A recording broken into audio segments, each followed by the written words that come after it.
ಇದಕ್ಕೆ ಗೀತಾ ಜಯಂತಿ ಅಂತ ಕರೀತಾರೆ. ಭಗವದ್ಗೀತೆ ಭಗವಂತನ ಮುಖಕಮಲದಿಂದ ಹೊರಹೊಮ್ಮಿದ ದಿವಸ. ಹಾಗಾಗಿ ಈ ಮಾರ್ಗಶಿರ ಮಾಸದಲ್ಲಿ ಆ ಭಗವದ್ಗೀತೆಯ ಪ್ರವಚನ, ಪಾಠ, ಪಾರಾಯಣ, ಚಿಂತನ, ಶ್ರವಣ ಇವೆಲ್ಲವೂ ಕೂಡ ಬಹಳ ಫಲವನ್ನು ತಂದುಕೊಡುತ್ತವೆ. ವರಾಹ ಪುರಾಣದಲ್ಲಿ ವರಾಹದೇವರು ಭೂದೇವಿಗೆ ಹೇಳುತ್ತಾರೆ, ಏನು ಫಲ ಬರುತ್ತೆ ಗೀತಾ ಭಗವದ್ಗೀತೆಯನ್ನು ಶ್ರವಣ ಮಾಡಿದರೆ. ಗೀತಾ ಶ್ರವಣ ಫಲ ಅಂತಲೇ ಹೆಸರು.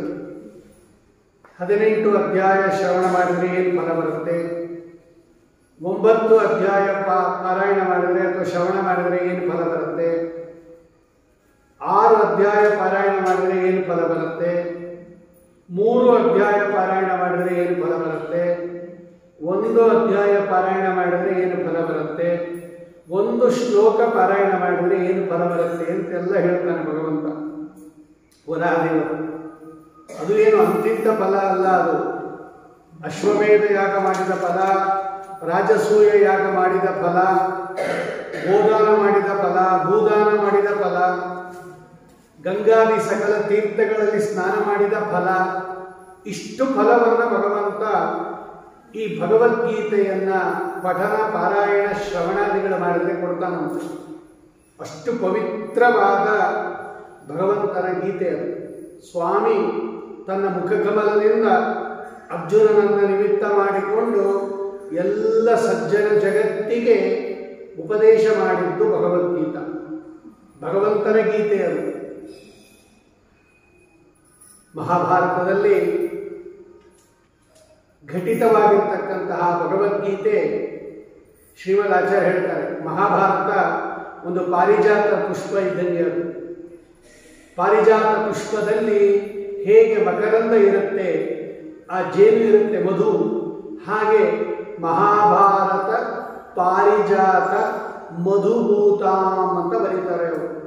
ಗೀತಾ ಭಾಷ್ಯ, ಗೀತಾ ತಾತ್ಪರ್ಯ ಅಂತ 2 ಗ್ರಂಥ ಬರೆದಿದ್ದಾರೆ ಶ್ರೀಮದ್ ಆಚಾರ್ಯರು ಭಗವದ್ಗೀತೆಯನ್ನು ಉದ್ದೇಶಿಸಿ. ಭಗವದ್ಗೀತೆಯನ್ನು ಆಧಾರವಾಗಿಟ್ಟುಕೊಂಡು ಗೀತಾ ಭಾಷ್ಯ, ಗೀತಾ ತಾತ್ಪರ್ಯ ಅಂತ 2 ಗ್ರಂಥ ಬರೆದಿದ್ದಾರೆ. ಅದರಲ್ಲಿ ಬರೀತಾರೆ ಮಹಾನುಭಾವರು ಶ್ರೀಮದ್ ಆಚಾರ್ಯರು, ಮಹಾಭಾರತ ಪಾರಿಜಾತ ಮಧುಭೂತಾಂ ಗೀತಾಂ ಉಪನಿಭವಂತ. ಅದು ಮಹಾಭಾರತ ಒಂದು ಪಾರಿಜಾತ ಪುಷ್ಪ ಆದರೆ ಅದರಲ್ಲಿರ್ತಕ್ಕಂತಹ ಸಾರ, ಅದರಲ್ಲಿರ್ತಕ್ಕಂತಹ ಮಕರಂದ ಈ ಭಗವದ್ಗೀತಾ. ಮಹಾಭಾರತದಲ್ಲಿ 2, ಒಂದು ವಿಷ್ಣು ಸಹಸ್ರನಾಮ, ಒಂದು ಭಗವದ್ಗೀತಾ. ಇದನ್ನು ಎಲ್ಲರೂ ತಿಳ್ಕೋಬೇಕು. ಎಲ್ಲರೂ ಪ್ರತಿದಿನ ಜ್ಞೇಯಂ ಪಾಠ್ಯಂಚ ನಿತ್ಯದ, ಪ್ರತಿದಿನ ಅದನ್ನು ಪಾರಾಯಣ ಮಾಡಬೇಕು ಅಂತ ಹೇಳ್ತಾರೆ. ಇಂತಹ ಭಗವದ್ಗೀತೆಗೆ ಅನೇಕ ಜ್ಞಾನಿಗಳು ಟೀಕೆಗಳು, ಟಿಪ್ಪಣಿಗಳೆಲ್ಲ ಬರೆದಿದ್ದಾರೆ. ಟೀಕಾಕೃತ್ಪಾದರು ಬರೆದಿದ್ದಾರೆ, ಅನೇಕ ಸುಮತೀಂದ್ರರು ಬರೆದಿದ್ದಾರೆ, ನರಹರಿ ತೀರ್ಥರು, ಪದ್ಮನಾಭ ತೀರ್ಥರು, ಮಂತ್ರಾಲಯ ಪ್ರಭುಗಳು ಗೀತಾ ವಿವೃತಿ, ಗೀತಾರ್ಥ ಸಂಗ್ರಹ ಅಂತ ಒಂದು ಗ್ರಂಥ ಬರ್ಕೊಟ್ಟಿದ್ದಾರೆ. ಅದಲ್ಲದೆ ಇನ್ನೂ 2 ಗ್ರಂಥ ಬರೆದಿದ್ದಾರೆ, 3 ಗ್ರಂಥ ಬರೆದಿದ್ದಾರೆ ರಾಯರು ಭಗವದ್ಗೀತೆ ಮೇಲೆ. ಹಾಗಾಗಿ ಈ ಗೀತಾ ಜಯಂತಿಯ ಸಂದರ್ಭದಲ್ಲಿ ಅವರ ಸನ್ನಿಧಾನದಲ್ಲಿ ಈ ಭಗವದ್ಗೀತೆಯನ್ನು ಕೇಳಿದರೆ ಅಥವಾ ಹೇಳಿದರೆ, ಪಾರಾಯಣ ಮಾಡಿದರೆ ಮಹಾಪುಣ್ಯ ಬರುತ್ತೆ. ಆದ ಕಾರಣ ಎಷ್ಟಾಗುತ್ತೋ, ಈಗ ನಮಗೆ ಉಪಲಬ್ಧಿ ಇರತಕ್ಕಂತಹ 9 ದಿವಸಗಳಲ್ಲಿ ಎಷ್ಟು ಅಧ್ಯಾಯ ಸಾಧ್ಯವೋ ಅಷ್ಟು ಅಧ್ಯಾಯವನ್ನು ಯಥಾಶಕ್ತಿ ಗುರುಗಳ ಅನುಗ್ರಹದಿಂದ ಆ ಭಗವದ್ಗೀತೆಯಲ್ಲಿ ಏನು ಹೇಳಿದ್ದಾನೆ ಭಗವಂತ ಅನ್ನೋದನ್ನು ನಮಗೆ ಉಪಲಬ್ಧಿ ಇರತಕ್ಕಂತಹ ಸಮಯದಲ್ಲಿ ಚಿಂತನೆ ಮಾಡಿ ರಾಯರ ಅಂತರ್ಯಾಮಿಯಾಗಿರ್ತಕ್ಕಂತಹ ಪರಮಾತ್ಮನಿಗೆ ಅದನ್ನು ಸಮರ್ಪಣೆ ಮಾಡೋಣ. ಭಗವದ್ಗೀತೆ ಯಾಕೆ ಪ್ರಾರಂಭ ಆಯಿತು ಅನ್ನೋದನ್ನು ಮೊದಲನೇ ಅಧ್ಯಾಯ ನಮಗೆ ತಿಳಿಸ್ಕೊಡುತ್ತೆ. ಯದ್ಯಪಿ ಭಗವದ್ಗೀತೆ ಕೃಷ್ಣನ ಉಪದೇಶ ಪ್ರಾರಂಭವಾಗುವುದು 2ನೇ ಅಧ್ಯಾಯದ 11ನೇ ಶ್ಲೋಕದಿಂದ. ಹಾಗಾಗಿ ಮೊದಲನೇ ಅಧ್ಯಾಯ ಯಾಕಪ್ಪ ಹೊರಡಿತು ಅಂದರೆ, ಅರ್ಜುನನಿಗೆ ಯಾಕೆ ಭಗವಂತ ಉಪದೇಶ ಮಾಡಲ್ಲ, ಯುದ್ಧಕ್ಕೋಸ್ಕರ ಬಂದಿರತಕ್ಕಂತಹ ಅರ್ಜುನನಿಗೆ ಆ ಯುದ್ಧ ಭೂಮಿಯಲ್ಲಿ ಭಗವಂತ ಭಗವದ್ಗೀತೆಯನ್ನು ಉಪದೇಶ ಯಾತಕ್ಕೋಸ್ಕರ ಮಾಡಬೇಕಾಗಿ ಬಂತು? ಉಪದೇಶ ಕೇಳಕ್ಕಲ್ಲ ಬಂದಿದ್ದು ಅರ್ಜುನ, ಅವನು ಯುದ್ಧ ಮಾಡಕ್ಕೆ ಬಂದಿರೋದು, ಕೌರವರ ಜೊತೆಯಲ್ಲಿ ಯುದ್ಧ ಮಾಡಕ್ಕೆ ಬಂದಿರೋದು ಅರ್ಜುನ. ಅಂತಹ ಯುದ್ಧ ಪ್ರಾರಂಭ ಆಗೋದಕ್ಕಿಂತ ಮುಂಚೆ ಭಗವಂತ ಅವರಿಗೆ ಉಪದೇಶ ಮಾಡ್ತಾನೆ ಭಗವದ್ಗೀತೆಯನ್ನು. ಯಾಕೆ ಉಪದೇಶ ಮಾಡ್ದ ಭಗವಂತ ಆ ಯುದ್ಧದ ಭೂಮಿಯಲ್ಲಿ ಅನ್ನೋದನ್ನ ಮೊದಲನೇ ಅಧ್ಯಾಯ ತಿಳಿಸ್ಕೊಡುತ್ತೆ. ಹಾಗಾಗಿ ಮೊದಲನೇ ಅಧ್ಯಾಯ ಅನ್ನೋದು ಭಗವದ್ಗೀತೆಗೆ ಪೀಠಿಕೆ ಇದ್ದಂಗೆ, ಮುನ್ನುಡಿ ಇದ್ದಂಗೆ, ಅದು ಇಂಟ್ರೊಡಕ್ಷನ್ ಇದ್ದಂಗೆ. ಅದು ಹೇಗೆ ಭಾಗವತ ಮೊದಲನೇ ಸ್ಕಂದ ಭಾಗವತಕ್ಕೆ ಇಂಟ್ರೊಡಕ್ಷನ್ ಇದೆಯೋ, ಅದು ಅದಕ್ಕೆ ಪ್ರಸಂಗ ಸಂಪಾದನೆ ಅಂತ ಕರೀತಾರೆ, ಪ್ರಸಕ್ತಿ ಸಂಪಾದನೆ ಅಂತ ಕರೀತಾರೆ. ಯಾತಕ್ಕೋಸ್ಕರ ಹೇಳಬೇಕಾಗಿ ಬಂತು, ಕೃಷ್ಣ ಯಾಕೆ ಅರ್ಜುನನಿಗೆ ಉಪದೇಶ ಮಾಡಬೇಕಾಗಿ ಬಂತು ಅನ್ನೋದನ್ನ ಮೊದಲನೇ ಅಧ್ಯಾಯದಲ್ಲಿ ತಿಳಿಸ್ಕೊಟ್ಟಿದ್ದಾರೆ. ಈ ಎಲ್ಲದನ್ನ ಸಂಜಯ ಅಂತಕ್ಕಂತಹ ಧೃತರಾಷ್ಟ್ರನ ಆಪ್ತ ಮಂತ್ರಿಯವನು ಅವನು ಧೃತರಾಷ್ಟ್ರನಿಗೆ ತಿಳಿಸ್ತಾನೆ. ಧೃತರಾಷ್ಟ್ರ ಅರಮನೆಯಲ್ಲಿದ್ದಾನೆ, ಅವನು ಹುಟ್ಟು ಕುರುಡ. ಅವನಿಗೆ ಆಸೆ ಅಲ್ಲಿ ಯುದ್ಧ ಭೂಮಿಯಲ್ಲಿ ಕುರುಕ್ಷೇತ್ರದಲ್ಲಿ ಏನೇನು ನಡೀತಾ ಇದೆ ಅಂತ ಹಸ್ತಿನಾವತಿಯಲ್ಲಿ ಕೂತಿರುವ, ಅರಮನೆಯಲ್ಲಿ ಕೂತಿರುವ ಧೃತರಾಷ್ಟ್ರನಿಗೆ ಸಂಜಯ ಹೇಳ್ತಾ ಇದ್ದಾನೆ. ಸಂಜಯ ವೇದವ್ಯಾಸ ದೇವರ ಅನುಗ್ರಹದಿಂದ ಅಲ್ಲಿ ಏನೇನು ನಡೀತಾ ಇದೆ ಅನ್ನೋದನ್ನೆಲ್ಲ ನೋಡ್ತಾ ಅವ್ರ ಮನಸ್ಸಿನಲ್ಲಿ ಏನಿದೆ ಅನ್ನೋದನ್ನು ತಿಳ್ಕೊಂಡು ಕುರುಡನಾದ, ಹುಟ್ಟು ಕುರುಡನಾದ ಧೃತರಾಷ್ಟ್ರನಿಗೆ ಅದನ್ನು ಹೇಳ್ತಾ ಇದ್ದಾನೆ. ಧೃತರಾಷ್ಟ್ರ ಮೊದಲು ಪ್ರಶ್ನೆ ಮಾಡ್ತಾನೆ, ಧರ್ಮಕ್ಷೇತ್ರೇ ಕುರುಕ್ಷೇತ್ರೇ ಸಮವೇತಾ ವಿಯುತ್ಸವ ಮಾಮಕಾ ಪಾಂಡವಾಶ್ಚೈವ ಕಿಮ ಕುರುವತ ಸಂಜಯ. ಹೇ ಸಂಜಯ, ಧರ್ಮಕ್ಷೇತ್ರವಾದ ಕುರುಕ್ಷೇತ್ರದಲ್ಲಿ ಯುದ್ಧ ಮಾಡಬೇಕು ಅಂತ ಅಪೇಕ್ಷೆಯಿಂದ ಸೇರಿರ್ತಕ್ಕಂತಹ ನನ್ನವರು ಮತ್ತು ಪಾಂಡವರು ಏನು ಮಾಡಿದರು ಅಂತ ಪ್ರಶ್ನೆ ಕೇಳ್ತಾರೆ.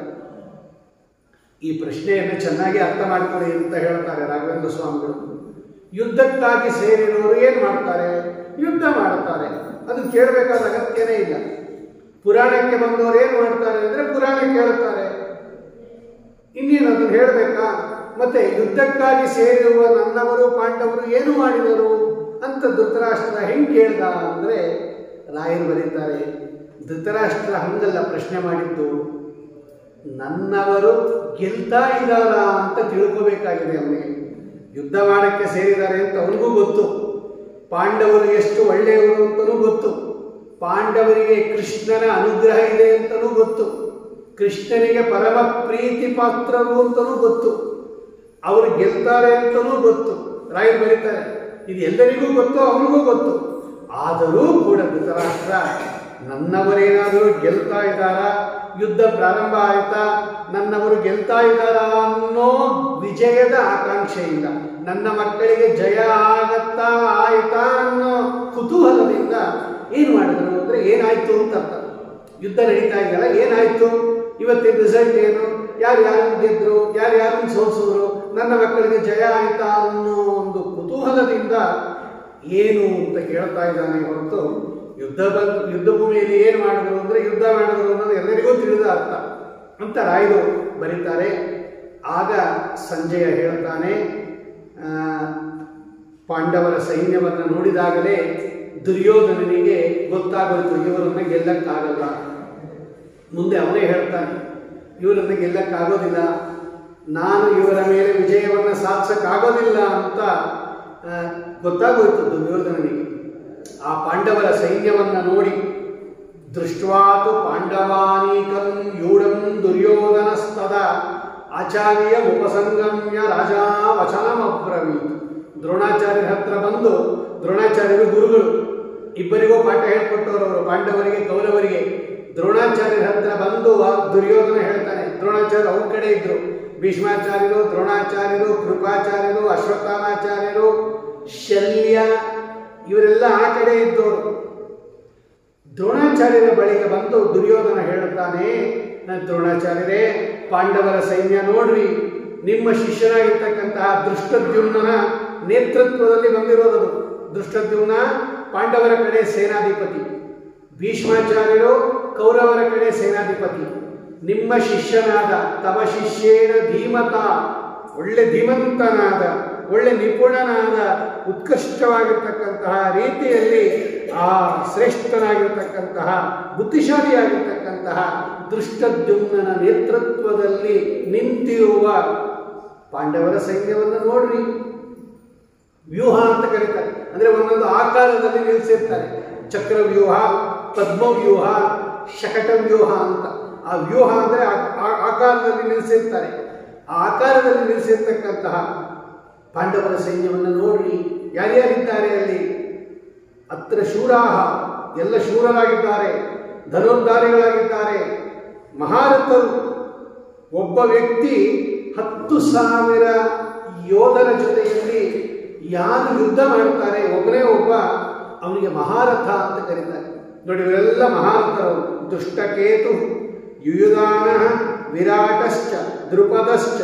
ಯುಯುಧಾನ, ವಿರಾಟ, ದ್ರುಪದ, ದೃಷ್ಟಕೇತು, ಕಾಶಿರಾಜ, ಪುರುಜಿತು, ಕುಂತಿಭೋಜ, ಶೈಬ್ಯ, ಇವರೆಲ್ಲ ನೋಡ್ರಿ ಪಾಂಡವರ ಕಡೆ ಇದ್ದಾರೆ. ಸೌಭದ್ರ, ಅಭಿಮನ್ಯು ಇದ್ದಾನೆ. ದ್ರೌಪದೇಯಾಶ್ಚ, ದ್ರೌಪದಿ ದೇವಿಯ ಮಕ್ಕಳಿದ್ದಾರೆ 5 ಜನ. ಇವರೆಲ್ಲ ನಿಂತಿದ್ದಾರೆ ನೋಡ್ರಿ. ನಮ್ಮ ಕಡೆ ಯಾರ್ಯಾರಿದ್ದಾರೆ ಅದನ್ನು ಹೇಳ್ತೀನಿ ಅಂತಾನೆ ದುರ್ಯೋಧನ. ಅವ್ರ ಕಡೆ ಯಾರ್ಯಾರಿದ್ದಾರೆ ನಿಮಗೊಂದು ಲಿಸ್ಟ್ ಕೊಟ್ಟೆ, ನಮ್ಮ ಕಡೆ ಯಾರ್ಯಾರಿದ್ದಾರೆ ಅದನ್ನು ಹೇಳ್ತೀನಿ. ನಾಯಕ ಮಮ ಸೈನ್ಯಸ್ಯ ಸಂಜ್ಞಾತಂ ತ್ವಾಂ ಭ್ರಮೀಮಿತೆ. ನಿಮಗೋಸ್ಕರ ಹೇಳ್ತೀನಿ ಯಾರ್ಯಾರಿದ್ದಾರೆ ನಮ್ಮ ಕಡೆ. ಭವಾನ್, ನೀವಿದ್ದೀರಿ. ಭೀಷ್ಮಶ್ಚ, ಕರ್ಣಶ್ಚ, ಕೃಪಶ್ಚ, ಸಮಿತಿಂಜಯ. ಭೀಷ್ಮಾಚಾರ್ಯರಿದ್ದಾರೆ, ಕೃಪಾಚಾರ್ಯರಿದ್ದಾರೆ, ಆಮೇಲೆ ಅಶ್ವತ್ಥಾಮಾಚಾರ್ಯರಿದ್ದಾರೆ, ವಿಕರ್ಣ ಇದ್ದಾರೆ, ಸೋಮದತ್ತಿ, ಅನೇಕ ಶೂರರಿದ್ದಾರೆ ನನ್ನ ಕಡೆನು. ಆದರೆ ಅವ್ರು ಹೇಳ್ತಾನೆ, ದುರ್ಯೋಧನ ಹೇಳ್ತಾನೆ, ಅವ್ರ ಕಡೆ ಯಾರ್ಯಾರಿದ್ದಾರೆ ಅಂತಲೂ ಮುಖ್ಯ ಆದವ್ರನ್ನ ನಿಮ್ಗೆ ಹೇಳಿದ್ದೀನಿ, ನಮ್ಮ ಕಡೆ ಯಾರ್ಯಾರಿದ್ದಾರೆ ಅಂತಲೂ ಹೇಳಿದ್ದೀನಿ. ಆದರೆ ನನಗೆ ಡೌಟ್ ಬರ್ತಾ ಇದೆ. ಅಪರ್ಯಾಪ್ತಂ ತದಸ್ಮಾಕಂ ಬಲಂ ಭೀಷ್ಮ ವಿರಕ್ಷಿತಂ. ನಮ್ಮ ಸೈನ್ಯ ಭೀಷ್ಮಾಚಾರ್ಯರಿಂದ ರಕ್ಷಿಸಲ್ಪಟ್ಟಿದೆ. ಆದರೆ ಆ ಸೈನ್ಯ ಪಾಂಡವರನ್ನು ಗೆಲ್ಲತ್ತೆ ಅನ್ನೋ ವಿಷಯದಲ್ಲಿ ನನಗೆ ಡೌಟು. ಅಪರ್ಯಾಪ್ತಂ ಅಂದರೆ ಅಸಮರ್ಥಂ ಅಂತ ಬರೀತಾರೆ ರಾಯರು. ನಾವು ಪಾಂಡವರನ್ನು ಗೆಲ್ಲಕ್ಕಾಗಲ್ಲ ದ್ರೋಣಾಚಾರ್ಯ. ಆದರೆ ಪಾಂಡವರು ನಮ್ಮನ್ನು ಗೆಲ್ತಾರೆ. ಪರ್ಯಾಪ್ತಂ ತ್ವಿದಮೇತೇಷ ಬಲಂ ಭೀಮಾ ವಿರಕ್ಷಿತಂ. ಪಾಂಡವರ ಸೈನ್ಯ ಭೀಮಸೇನ ದೇವರಿಂದ ರಕ್ಷಿತವಾಗಿದೆ. ನಮ್ಮ ಸೈನ್ಯ ಭೀಷ್ಮಾಚಾರ್ಯರಿಂದ ರಕ್ಷಿತವಾಗಿದೆ. ನಮ್ಮ ಸೈನ್ಯ ಪಾಂಡವರನ್ನು ಗೆಲ್ಲಕ್ಕಾಗೋದಿಲ್ಲ. ಪಾಂಡವರು ನಮ್ಮನ್ನು ಗೆಲ್ತಾರೆ. ಯಾಕೆ ಅಂದರೆ ಪಾಂಡವರ ಸೈನ್ಯ ಭೀಮಸೇನ ದೇವರಿಂದ ರಕ್ಷಿತವಾಗಿದೆ. ದುರ್ಯೋಧನನ ಬಾಯಲ್ಲಿ ಈ ಮಾತು ಬರುತ್ತೆ ನೋಡಿ. ಯಾರು ಭೀಮಸೇನ ದೇವರಿಂದ ರಕ್ಷಿತರಾಗಿರ್ತಾರೆ ಅವರಿಗೆ ಯಾವತ್ತೂ ಜಯ, ಅವರಿಗೆ ಸೋಲಿಲ್ಲ, ಅವರನ್ನು ಯಾರೂ ಸೋಲ್ಸಕ್ಕಾಗಲ್ಲ ಅನ್ನೋದನ್ನ ಸಾಕ್ಷಾತ್ ಕಲಿ ಹೇಳ್ತಾ ಇದ್ದಾನೆ. ದುರ್ಯೋಧನ ಕಲಿಯವನು, ಸಾಕ್ಷಾತ್ 100% ಕಲಿಯವನು. ಇವತ್ತು ನಮಗೆ ಕಲಿಕಾಲ ಇದು. ಈ ಕಲಿಕಾಲದ ದೋಷಗಳು, ಕಾಲದೆಂದರೆ ಕೆಲವು ಸಲ ದೋಷ ಬಂದ್ಬಿಡುತ್ತೆ ನಮಗೆ. ಕಾಲ ಬಲದಿಂದ ದೋಷ ಬಂದ್ಬಿಡುತ್ತೆ. ನಾವು ಒಳ್ಳೆಯವರಾಗಿದ್ದರೂ ಕೂಡ ಈ ಕಾಲ ಕೆಟ್ಟ ಕಾಲ ಆದ್ದರಿಂದ ನಮಗೂ ಕೂಡ ಕೆಟ್ಟ ಬುದ್ಧಿ ಬಂದ್ಬಿಡುತ್ತೆ. ಕೆಟ್ಟವರ ಸಹವಾಸ, ಕೆಟ್ಟವರ ಪದಾರ್ಥ, ಕೆಟ್ಟ ಪದಾರ್ಥ ಸೇವನೆ, ಕೆಟ್ಟ ಪದಾರ್ಥ ನೋಡೋದು, ತಿನ್ನೋದು, ಮಾತಾಡೋದು, ಕೆಟ್ಟವರ ಜೊತೆಯಲ್ಲಿ ಇರೋದು, ಇದರಿಂದ ನಾವು ಕೆಟ್ಟೋಗ್ತೀವಿ. ಒಳ್ಳೆಯವರು ಕೆಟ್ಟೋಗ್ಬಿಡ್ತಾರೆ. ಕೆಡಬಾರದು ಅಂದ್ರೆ ಏನು ಮಾಡಬೇಕು ನಾವು? ಇಂತಹ ಕಲಿಕಾಲದಲ್ಲೂ ನಾವು ಕೆಡಬಾರದು ಅಂತಿದ್ರೆ ಭೀಮಸೇನ ದೇವರನ್ನ ಸ್ಮರಣೆ ಮಾಡಬೇಕು. ಭೀಮಸೇನ ದೇವರನ್ನ ಆಶ್ರಯಿಸಬೇಕು. ಯಾರು ಭೀಮಸೇನ ದೇವರನ್ನ ಆಶ್ರಯಿಸಿರ್ತಾರಲ್ಲ, ಕಲಿ ಇವ್ರನ್ನ ಏನು ಮಾಡಲ್ಲ. ಕಲಿಗೆ ಭಯ ಭೀಮಸೇನ ದೇವರನ್ನ ಕಂಡ್ರೆ. ಅವ್ರು ಹೇಳ್ತಾನೆ, ಬಲಂ ಭೀಮಾಭಿರಕ್ಷಿತಂ. ಪಾಂಡವರ ಸೈನ್ಯ ಭೀಮಸೇನ ದೇವರಿಂದ ರಕ್ಷಿತವಾಗಿದೆ. ಆದ್ದರಿಂದಲೇ ಅವರನ್ನ ಯಾರು ಏನೂ ಮಾಡೋಕ್ಕಾಗೋದಿಲ್ಲ. ನಮ್ಮನ್ನ ಅವರು ಸೋಲಿಸ್ತಾರೆ. ದ್ರೋಣಾಚಾರ್ಯರೇ, ನನಗಿದು ಡೆಫಿನೆಟ್ ಆಗುತ್ತದೆ. ಇನ್ನು ಯುದ್ಧ ಪ್ರಾರಂಭ ಆಗಿಲ್ಲ. ಭಗವದ್ಗೀತೆ ಉಪದೇಶ ಆದ ಮೇಲೆ ಪ್ರಾರಂಭ ಆಗೋದು ಭಗವದ್ಗೀತೆ ಇದು ಯುದ್ಧ. ಹಾಗಾಗಿ ಈ ಯುದ್ಧದಲ್ಲಿ, ಮುಂದೆ ನಡೆಯುವ ಯುದ್ಧದಲ್ಲಿ ನಾವು ಪಾಂಡವರನ್ನು ಸೋಲಿಸಕ್ಕಾಗಲ್ಲ. ಯಾಕೆ ಅಂದರೆ ಪಾಂಡವರ ಸೈನ್ಯ ಭೀಮಸೇನ ದೇವರಿಂದ ರಕ್ಷಿತವಾಗಿದೆ.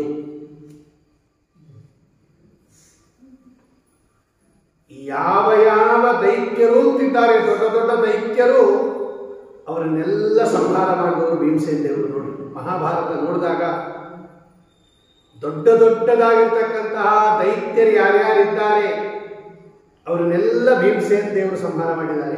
ಕೀಚಕ,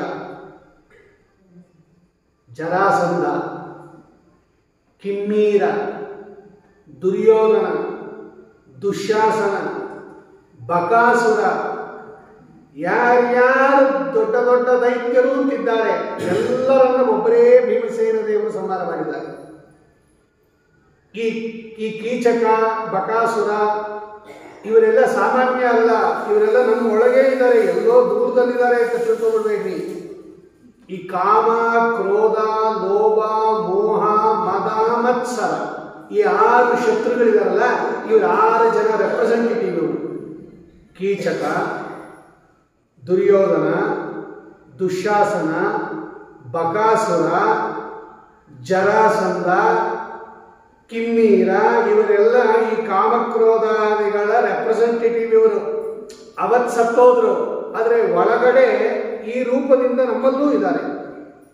ಈ 6 ಶತ್ರುಗಳನ್ನು ಗೆಲ್ಲಬೇಕಾದ್ರೆ ಭೀಮಸೇನ ದೇವರನ್ನು ನಾವು ಯಾವತ್ತೂ ಹೃದಯದಲ್ಲಿ ಇಟ್ಕೊಂಡಿರಬೇಕು. ವಾದಿರಾಜ ಸ್ವಾಮಿಗಳು ಸರಸಭಾರತಿ ವಿಲಾಸದಲ್ಲಿ ಬರೀತಾರೆ ಈ ಮಾತನ್ನು. ಸಪತ್ನ ಜನ ಭೀಕರಂ, ಶತ್ರುಗಳಿಗೆ ಮಹಾಭಯ. ಭೀಮ ಅಂದ್ರೇ ಭಯಂಕರ ಅಂತ ಅರ್ಥ. ಭೀಮ ಶಬ್ದಕ್ಕೆ ಭಯಂಕರ ಅಂತ ಅರ್ಥ. ಯಾರಿಗೆ ಭಯಂಕರ? ಶತ್ರುಗಳಿಗೆ ಭಯಂಕರ ಅವರು ಭೀಮಸೇನ ದೇವರು.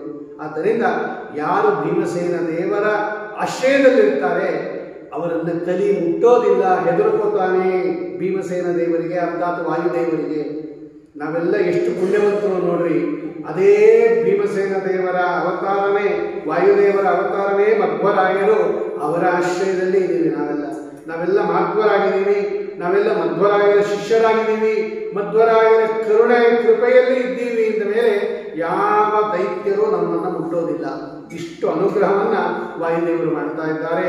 ಆದ್ದರಿಂದ ದುರ್ಯೋಧನ ಹೇಳ್ತಾನೆ, ಹುಷಾರಾಗಿರಿ, ಈ ಭೀಷ್ಮಾಚಾರ್ಯರನ್ನು ನೀವು ರಕ್ಷಣೆ ಮಾಡಬೇಕು. ಅಯನೇತೃತ ಸರ್ವೇಷು ಯಥಾಭಾಗಮವಸ್ಥಿತ ಭೀಷ್ಮಮೇವಾಪಿ ರಕ್ಷಂತೋ ಭವಂತಃ ಸರ್ವ ಏವ ಹಿ. ನೀವೆಲ್ಲ ಜೋಪಾನವಾಗಿ ಈ ವೃದ್ಧರಾಗಿರ್ತಕ್ಕಂತಹ ನಮ್ಮ ಸೈನ್ಯಕ್ಕೆ ನಾಯಕರಾಗಿರ್ತಕ್ಕಂತಹ ಭೀಷ್ಮಾಚಾರ್ಯರನ್ನು ನೀವು ರಕ್ಷಣೆ ಮಾಡಿ ಅಂತ ಹೇಳಿದಾಗ ಯುದ್ಧ ಪ್ರಾರಂಭ ಆಗೋಕ್ಕಿಂತ ಮುಂಚೆನೇ ಹೆದರಿಕೆ ಆಗ್ಬಿಟ್ಟಿದೆ. ಅವ್ರ ಕಡೆ ಭೀಮಸೇನ ದೇವರಿದ್ದಾರೆ, ಈ ರಕ್ಷಣೆ ಮಾಡಿದ್ದಾರೆ, ನಾವು ಅವ್ರನ್ನ ಗೆಲ್ಲಕ್ಕಾಗಲ್ಲ. ಯಾವಾಗ ಇವನಿಗೆ ಇಷ್ಟೊಂದು ವಿಷಣ್ಣನಾಗಿದ್ದಾನೆ, ಇವನಿಗೆ ಸ್ವಲ್ಪ ಹುರಿದುಂಬಿಸ್ಬೇಕು ಅಂತ ಹೇಳಿ ಭೀಷ್ಮಾಚಾರ್ಯರು ಜೋರಾಗಿ ಶಂಖವನ್ನು ಊದ್ತಾರಂತೆ. ಆ ಶಂಖ ಊದಿದ ತಕ್ಷಣ ಎಲ್ಲರೂ ಅವರ ಕಡೆಯವರೆಲ್ಲ ನಗಾರಿ ಬಾರಿಸ್ತಾ ಇದ್ದಾರೆ, ತಮಟೆಗಳು ಬಾರಿಸ್ತಾ ಇದ್ದಾರೆ, ಕಹಳೆ ಬಾರಿಸ್ತಾ ಇದ್ದಾರೆ, ಡೋಲು ಎಲ್ಲ ಬಾರಿಸ್ತಾ ಇದ್ದಾರಂತೆ ಜೋರಾಗಿ. ಏನು ಸಶಬ್ದ ತುಮುದೋಬಹುದು, ಏನು ಲಕ್ಷಾಂತರ ಜನ ನಗಾರಿಗಳು ಬಾರಿಸಿದಾಗ ಎಲ್ಲ ಕಡೆ ಶಬ್ದ ಬಂದಿದೆ. ಸ್ವಲ್ಪ ದುರ್ಯೋಧನಿಗೂ ಕೂಡ ಹುಮ್ಮಸ್ಸು ಬರ್ತಾ ಇದೆ. ಆಗ ಒಳ್ಳೆ ಉತ್ಕೃಷ್ಟವಾಗಿರ್ತಕ್ಕಂತಹ ಬಿಳಿಯ ಕುದುರೆಗಳಿಂದ ಕೂಡಿದ ದಿವ್ಯವಾದ ರಥದಲ್ಲಿ ಅರ್ಜುನ ಕೂತಿದ್ದಾನೆ. ಮುಂದೆ ಸಕಲ ಲೋಕಕ್ಕೆ ಸ್ವಾಮಿಯಾಗಿರ್ತಕ್ಕಂತಹ ಕೃಷ್ಣ ಕೂತಿದ್ದಾನೆ. ಅವನಿಗೆ ಪಾರ್ಥಸಾರಥಿ ಅಂತ ಕರೀತಾರೆ, ವಿಜಯ ಸಾರಥಿ ಅಂತ ಕರೀತಾರೆ, ಅಂತಹ ಅರ್ಜುನ ಸಾರಥಿ ಅಂತ ಕರೀತಾರೆ. ಅಂತಹ ಸ್ವಾಮಿ ಸಾರಥ್ಯದಲ್ಲಿ ಏನು ದಿವ್ಯವಾದ ರಥದಲ್ಲಿ ಅರ್ಜುನ ಕೂತಿದಾನಲ್ಲ, ಅವರೂ ಕೂಡ ಶಂಖವನ್ನು ಊದಕ್ಕೆ ಪ್ರಾರಂಭ ಮಾಡಿದರಂತೆ. ಪಾಂಚಜನ್ಯಂ ಋಷಿಕೇಶ ದೇವದತ್ತಂ ಧನಂಜಯ ಪೌಂಡ್ರಂ ದದ್ಮೌ ಮಹಾಶಂಕಂ ಭೀಮಕರ್ಮ ವೃಕೋದರ. ಅವ್ರು ಯಾವಾಗ ಜೋರಾಗಿ ಕೌರವರು ಶಂಖ ಓದಕ್ಕೆ ಶುರು ಮಾಡಿದರು.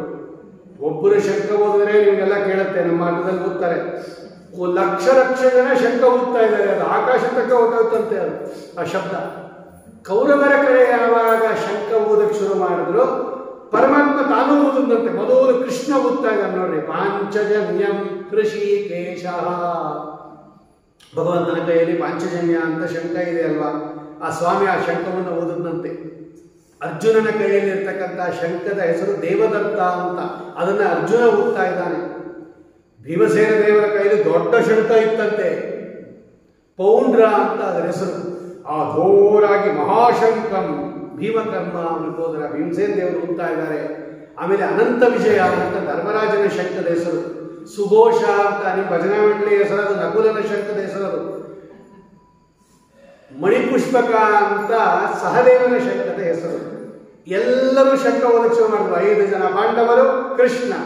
ಅದನ್ನು ನೋಡ್ಕೊಂಡು ಪಾಂಡವರ ಕಡೆಯವರೆಲ್ಲ ಶಂಖ ಓದಕ್ಕೆ ಶುರು ಮಾಡ್ಬಿಟ್ರು ಜೋರಾಗಿ. ಏನಾಯ್ತು ಗೊತ್ತಾ, ಕೃಷ್ಣ ಪರಮಾತ್ಮ ಶಂಖ ಊದಿದ್ದಕ್ಕೆ ಕೌರವರ ಎದೆಯೆಲ್ಲ ಸೀಳೋಯ್ತಂತೆ. ಅರ್ಥಾತ್ ಅವರ ಎದೆಯಲ್ಲಿ ಭಯ ಬಂದ್ಬಿಡ್ತಂತೆ, ನಾವು ಸೋತ್ವಿ ಸತ್ವಿ ಅಂತ. ಅಷ್ಟು ಜೋರು ಶಬ್ದ ಅದು ಕೃಷ್ಣಂದು. ನೋಡಿ, ಕೃಷ್ಣನ ಶಂಖ, ಭೀಮಸೇನ ದೇವರ ಶಂಖ. ಆ ಶಂಖನಾದವನ್ನು ಕೇಳಿದ್ದಕ್ಕೇನೆ ಹೃದಯ ತಾರ್ತಾರಾಷ್ಟ್ರಾನಾಂ ಹೃದಯಾನಿ ವ್ಯಧಾರಯತ್, ಎದೆ ಸೀಳೋಯ್ತು ಅಂತಾರಲ್ಲ ಲೋಕದಲ್ಲಿ, ಅಂದರೆ ಅಷ್ಟು ಭಯ ಉಂಟಾಗಿದೆ. ಆಗ ಅರ್ಜುನ ಕೇಳ್ತಾನೆ, ಇನ್ನ ಯುದ್ಧ ಪ್ರಾರಂಭ ಆಗಿಲ್ಲ, ಜ್ಞಾಪಕ ಇಟ್ಕೊಳ್ರಿ. ಯುದ್ಧ ಪ್ರಾರಂಭ ಆಗೋಕ್ಕಿಂತ ಮುಂಚೆ ಅರ್ಜುನ ಕೇಳ್ತಾನೆ, ಕೃಷ್ಣ, ನಾನು ಎರಡೂ ಸೈನ್ಯದಲ್ಲಿ ಯಾರ್ಯಾರಿದ್ದಾರೆ ಅಂತ ಒಂದ್ಸಲ ನೋಡಬೇಕು. ಹಾಗಾಗಿ ಚೆನ್ನಾಗಿ ನನಗೆ ಸೈನ್ಯ ಕಾಣುವ ಹಾಗೆ 2 ಸೈನ್ಯದ ಮಧ್ಯದಲ್ಲಿ ನನ್ನ ರಥ ನಿಲ್ಲಿಸು ಅಂತ ಕೇಳ್ತಾನೆ. ಸೇನೆಯೋರ್ ಉಭಯೋರ್ ಮಧ್ಯೆ ರಥಂ ಸ್ಥಾಪಯ ಮೇಚ್ಯುತ ಯಾವದೇತಾನ್ ನಿರೀಕ್ಷೇಹಂ ಯುದ್ಧಕಾರಣ ಅವಸ್ಥಿತಾನ್. ಯಾರ್ಯಾರು ಯುದ್ಧ ಮಾಡಕ್ಕೆ ಬಂದಿದ್ದಾರೆ, ನಾನು ಯಾರ ಜೊತೆ ಯುದ್ಧ ಮಾಡಬೇಕು ಅಂತ ಒಂದ್ಸಲ ನೋಡಬೇಕು. ಆದ್ದರಿಂದ ಚೆನ್ನಾಗಿ ಕಾಣುತ್ತೆ, ಆ ಕಡೆ ಈ ಕಡೆ 2 ಸೈನ್ಯ ಇದೆ, ಮಧ್ಯದಲ್ಲಿ ನನ್ನ ರಥ ನಿಲ್ಲಿಸ್ಬಿಡು, ನಾನೆಲ್ಲ ಒಂದ್ಸಲ ನೋಡ್ತೀನಿ ಅಂತ ಕೃಷ್ಣನಿಗೆ ಅರ್ಜುನ ಹೇಳಿದಾಗ, ಹಾಗೆ ಆಗಲಿ ಎಂಬುದಾಗಿ ಹೇಳಿ ಒಳ್ಳೆ ಉತ್ಕೃಷ್ಟವಾಗಿರ್ತಕ್ಕಂತಹ ರಥವನ್ನ ಸ್ವಾಮಿ ಆ 2 ಸೈನ್ಯದ ಮಧ್ಯದಲ್ಲಿ ನಿಲ್ಲಿಸ್ತಾ ಇದ್ದಾನೆ. ಆಗ ಒಂದು ಕಡೆಯಿಂದ ನೋಡ್ಕೊಂಬಂದ ಅರ್ಜುನ, ಯಾರ್ಯಾರು ನಿಂತಿದ್ದಾರೆ ಕೌರವರ ಕಡೆ. ಮುಂದ್ಗಡೆ ನಿಂತಿರ್ತಕ್ಕಂಥವರು ಭೀಷ್ಮ ದ್ರೋಣ ಪ್ರಮುಖತಃ ಸರ್ವೇಷಾಂ ಚ ಮಹೀಕ್ಷಿತಾ. ಅರ್ಜುನ ಒಂದ್ಸಲ ನೋಡ್ದ, ಯಾರ ಜೊತೆ ಯುದ್ಧ ಆಗಬೇಕು ನಾನು ಅಂದಾಗ ಆ ಮುಂದ್ಗಡೆ ಎಲ್ಲ ನಿಂತಿದ್ದಾರೆ ಕೌರವರ ಸೈನ್ಯದಲ್ಲಿ. ಯಾರ್ಯಾರಿದ್ದಾರೆ? ಭೀಷ್ಮಾಚಾರ್ಯರಿದ್ದಾರೆ, ದ್ರೋಣಾಚಾರ್ಯರಿದ್ದಾರೆ, ಅಶ್ವತ್ಥಾಮಾಚಾರ್ಯರಿದ್ದಾರೆ, ಇವರ ಸೋದರ ಮಾವ ಅವನು ಶಲ್ಯ ಮಹಾರಾಜ ಅವನಿದ್ದಾನೆ, ಶಕುನಿ ಇದ್ದಾನೆ, ದುರ್ಯೋಧನರಿದ್ದಾರೆ, ದುಶಾಸನ ಇದ್ದಾನೆ, ಕರ್ಣ ಇದ್ದಾನೆ, ಸ್ವಂತ ಅಣ್ಣ ಅವನ ಕರ್ಣ. ಇವರೆಲ್ಲ ನಿಂತಿದ್ದಾಗ ಅರ್ಜುನನಿಗೆ ಅವರ ಮೇಲೆ ಕರುಣೆ ಬಂದ್ಬಿಡ್ತು. ಯುದ್ಧ ಮಾಡಕ್ಕೆ ಬಂದವನಿಗೆ ಮೋಹ ಬಂದ್ಬಿಡ್ತು. ನೋಡೋಣ ತೋರಿಸ್ತಾನು. ಇವರು ಯಾರ್ಯಾರು ನೋಡ್ದ?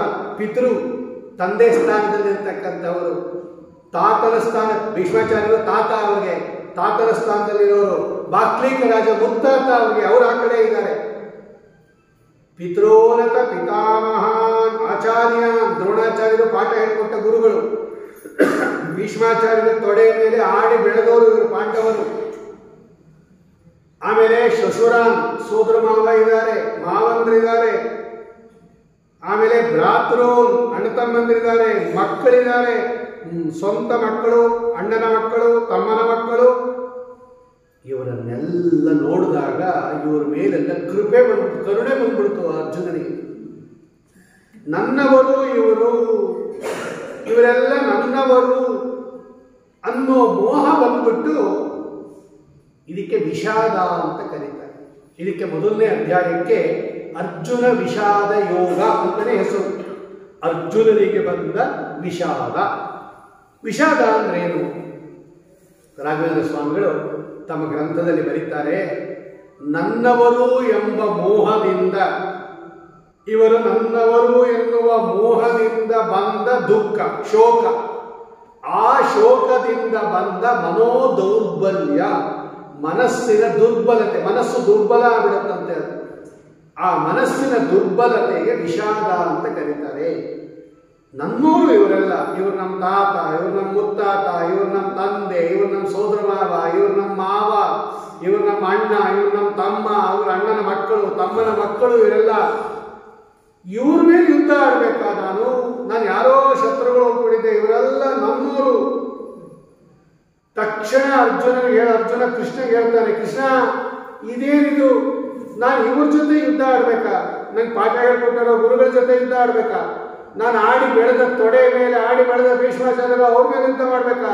ನಮ್ಮ ಸೋದರ ಮಾವನ ಮೇಲೆ ಯುದ್ಧ ಮಾಡ್ಬೇಕಾ? ನಮ್ಮ ಮಾವನ ಮೇಲೆ ಮಾಡ್ಬೇಕಾ? ಬೇಡ ಬೇಡ ಕೃಷ್ಣ, ಮಾಡೋದಿಲ್ಲ. ಅವ್ರು ಹೇಳ್ತಾನೆ, ಸೀದಂತಿ ಮಮ ಗಾತ್ರಾಣಿ.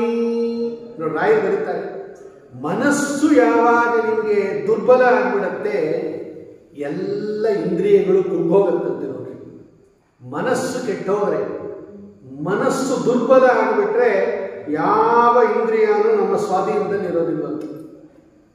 ಅರ್ಜುನ ಹೇಳ್ತಾನೆ ನೋಡಿ, ಸೀದಂತಿ ಮಮ ಗಾತ್ರಾಣಿ. ಕೃಷ್ಣ, ನನ್ನ ದೇಹ ಕುಗ್ಗುತ್ತಾ ಇದೆ. ಅದು ಒಳ್ಳೆ ಅಜಾನುಬಾಹುವನು, ಗಾಂಡೀವವನ್ನು ಹಿಡಿದವನು. ಸೀದಂತಿ ಮಮ ಗಾತ್ರಾಣಿ, ನನ್ನ ದೇಹ ಕುಗ್ಗುತ್ತಾ ಇದೆ. ಮುಖಂಚ ಪರಿಶುಷ್ಯತಿ, ಶಿಥಿಲ ಆಗ್ತಾ ಇದೆ, ಮುಖ ಒಣಗುತ್ತಾ ಇದೆ.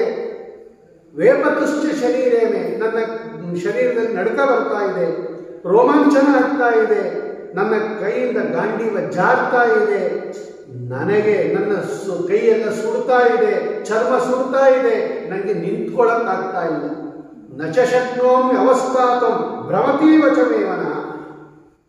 ಭ್ರಮತಿ, ನನ್ನ ಈ ಮನಸ್ಸು ಭ್ರಮತಿ, ಬುದ್ಧಿ ಭ್ರಮಣೆ ಆಗೋಗಿದೆ, ನನಗೆ ಅಪಶಕುನಗಳು ಕಾಣ್ತಾ ಇವೆ. ಬೇಡ ಕೃಷ್ಣ, ಯುದ್ಧ ಮಾಡೋದಿಲ್ಲ ಅಂತಾನೆ ಅರ್ಜುನ. ಯುದ್ಧಕ್ಕೆ ಬಂದ ಅರ್ಜುನ, ನಾನು ಯುದ್ಧ ಮಾಡೋದಿಲ್ಲ. ಯಾರ ಜೊತೆ ಯುದ್ಧ ಮಾಡಬೇಕು? ಇವರೆಲ್ಲ ನಮ್ಮೂರ ಜೊತೆ ಯುದ್ಧ ಮಾಡೋದ? ನಾನು ಯುದ್ಧ ಮಾಡಲ್ಲ ಕೃಷ್ಣ. ಅರ್ಜುನ, ಯುದ್ಧ ಮಾಡದೇ ಇದ್ರೆ ನಿಂಗೆ ರಾಜ್ಯ ಬರಲ್ವಲ್ಲಪ್ಪ, ಅವ್ರು ಕೊಡೋದಿಲ್ಲ. ಯುದ್ಧ ಮಾಡಿ ಗೆಲ್ಕೋಬೇಕು ನೀನು. ಈಗ ಯುದ್ಧ ಮಾಡಲ್ಲ ಅಂದ್ರೆ ರಾಜ್ಯ ಬರಲ್ವಾ ಅಂದ್ರೆ ಅರ್ಜುನ ಹೇಳ್ತಾನೆ, ನನಗೆ ಗೆಲುವು ಬೇಡ. ನ ಕಾಂಕ್ಷೆ ವಿಜಯಂ ಕೃಷ್ಣ ನ ಚ ರಾಜ್ಯಂ. ನನಗೆ ಯುದ್ಧದಲ್ಲಿ ಜಯನೂ ಬೇಡ, ಆ ಜಯದಿಂದ ಬರ್ತಕ್ಕಂಥ ರಾಜ್ಯನೂ ಬೇಡ, ಆ ರಾಜ್ಯದಿಂದ ಬರ್ತಕ್ಕಂಥ ಸುಖನೂ ಬೇಡ. ನಂಗೇನು ಬೇಡ ನನಗೆ. ಏನ ಕಿಮ್ಮೋ ರಾಜ್ಯೇನ ಗೋವಿಂದ, ಆ ರಾಜ್ಯ ತಗೊಂಡು ಏನು ಮಾಡಬೇಕು?